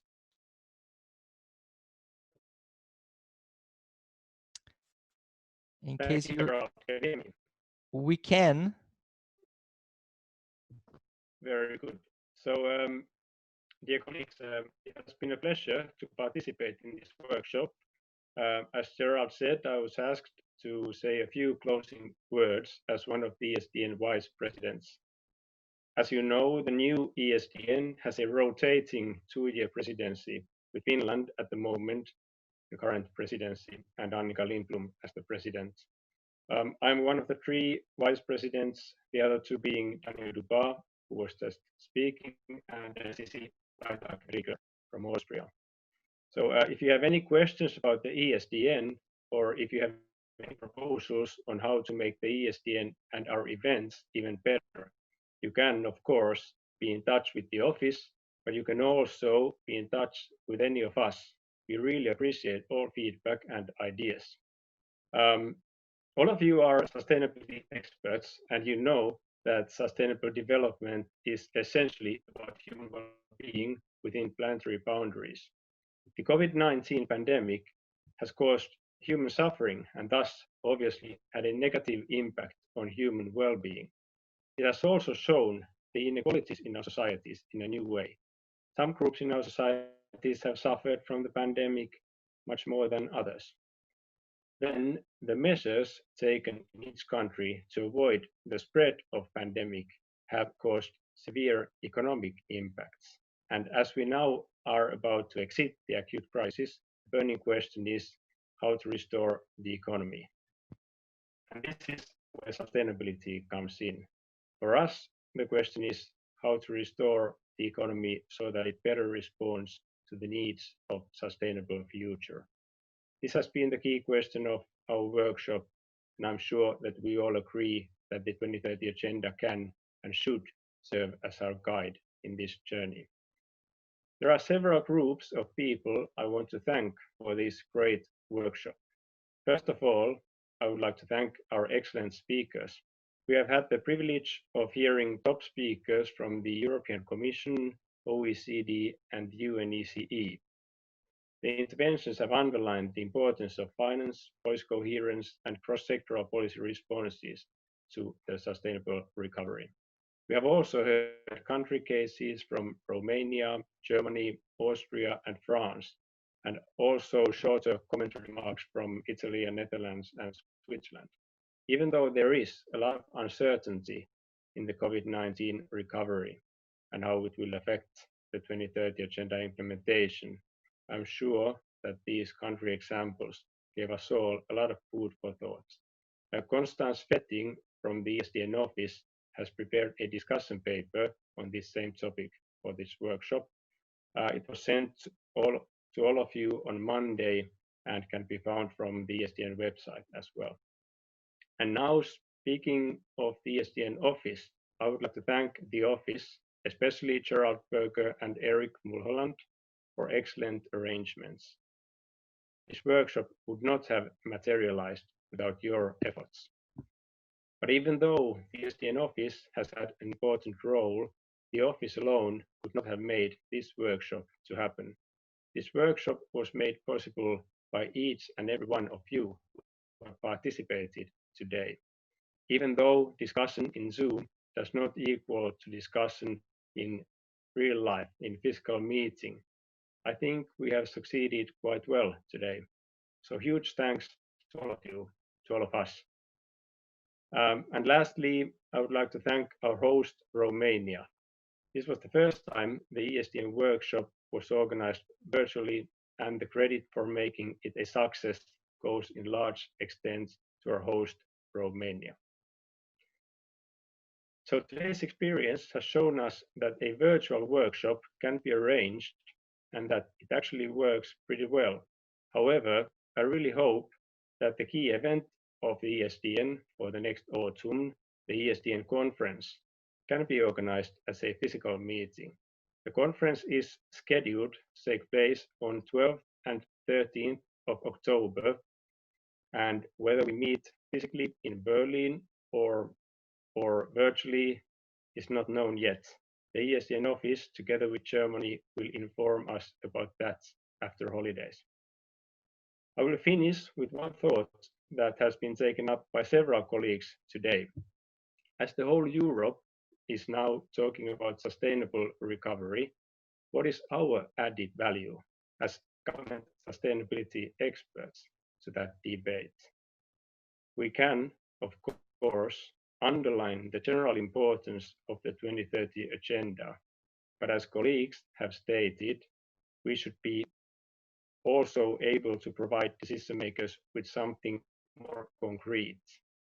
Maybe some tools for assessing the sustainability of recovery measures.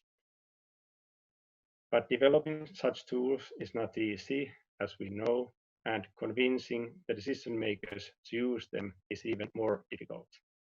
So I have no answer to that question, but I feel that we should be as concrete as possible to really add value to the ongoing debate.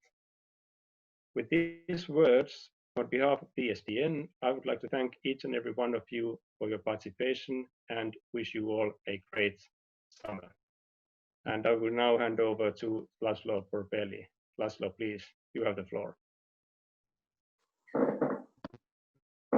Thank you very much, Sami. Thank you very much, dear colleagues.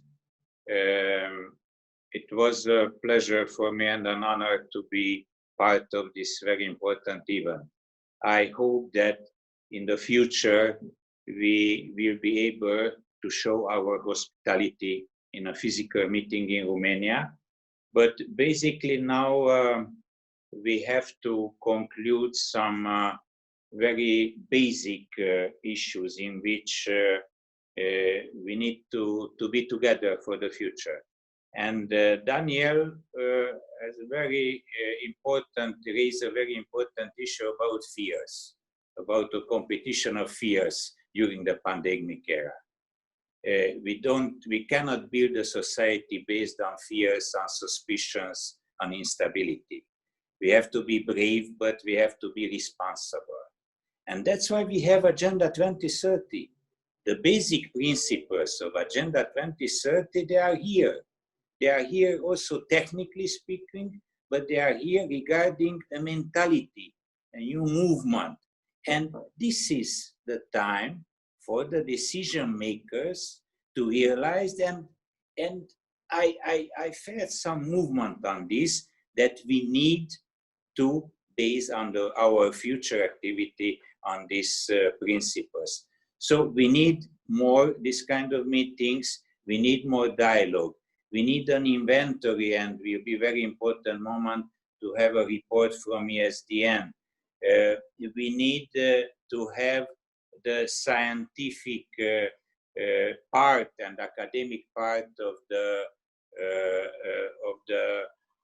SDGs. And of course, we need this momentum for use the tools of new approach of European Union. Now we can get more money and more easier, but based on what?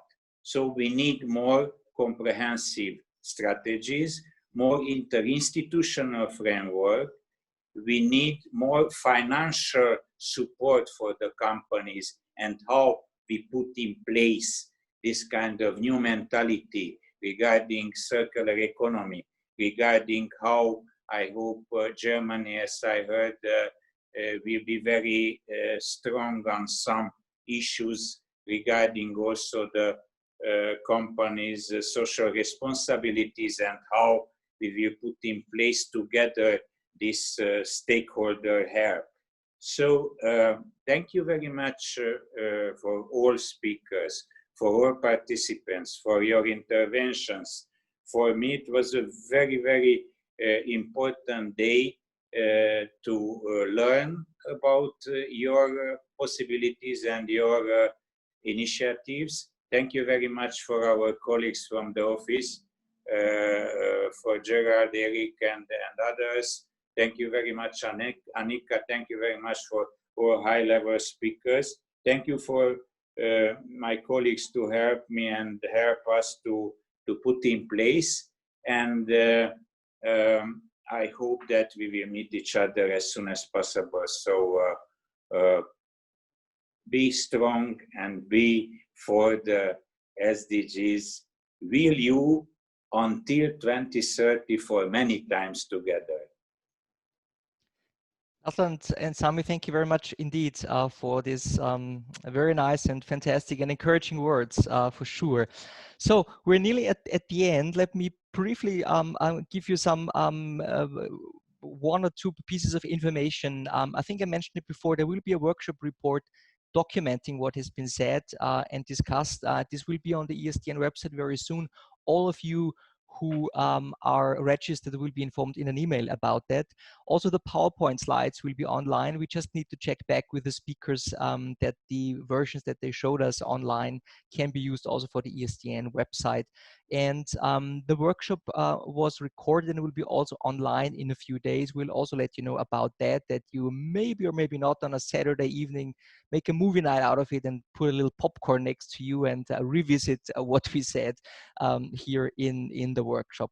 So finally, to say goodbye to each other, and also to say goodbye to everyone who was joining us via Facebook on the live stream, may I ask each and every one of you to switch on your camera again, because this is always a very nice view that we have, and it's always very encouraging to see the faces. Laszló and Sami said it, as nice as it was, it will be fantastic to see all of you in person very soon, hopefully in October in Germany at the ESDN conference. So with that being said, thank you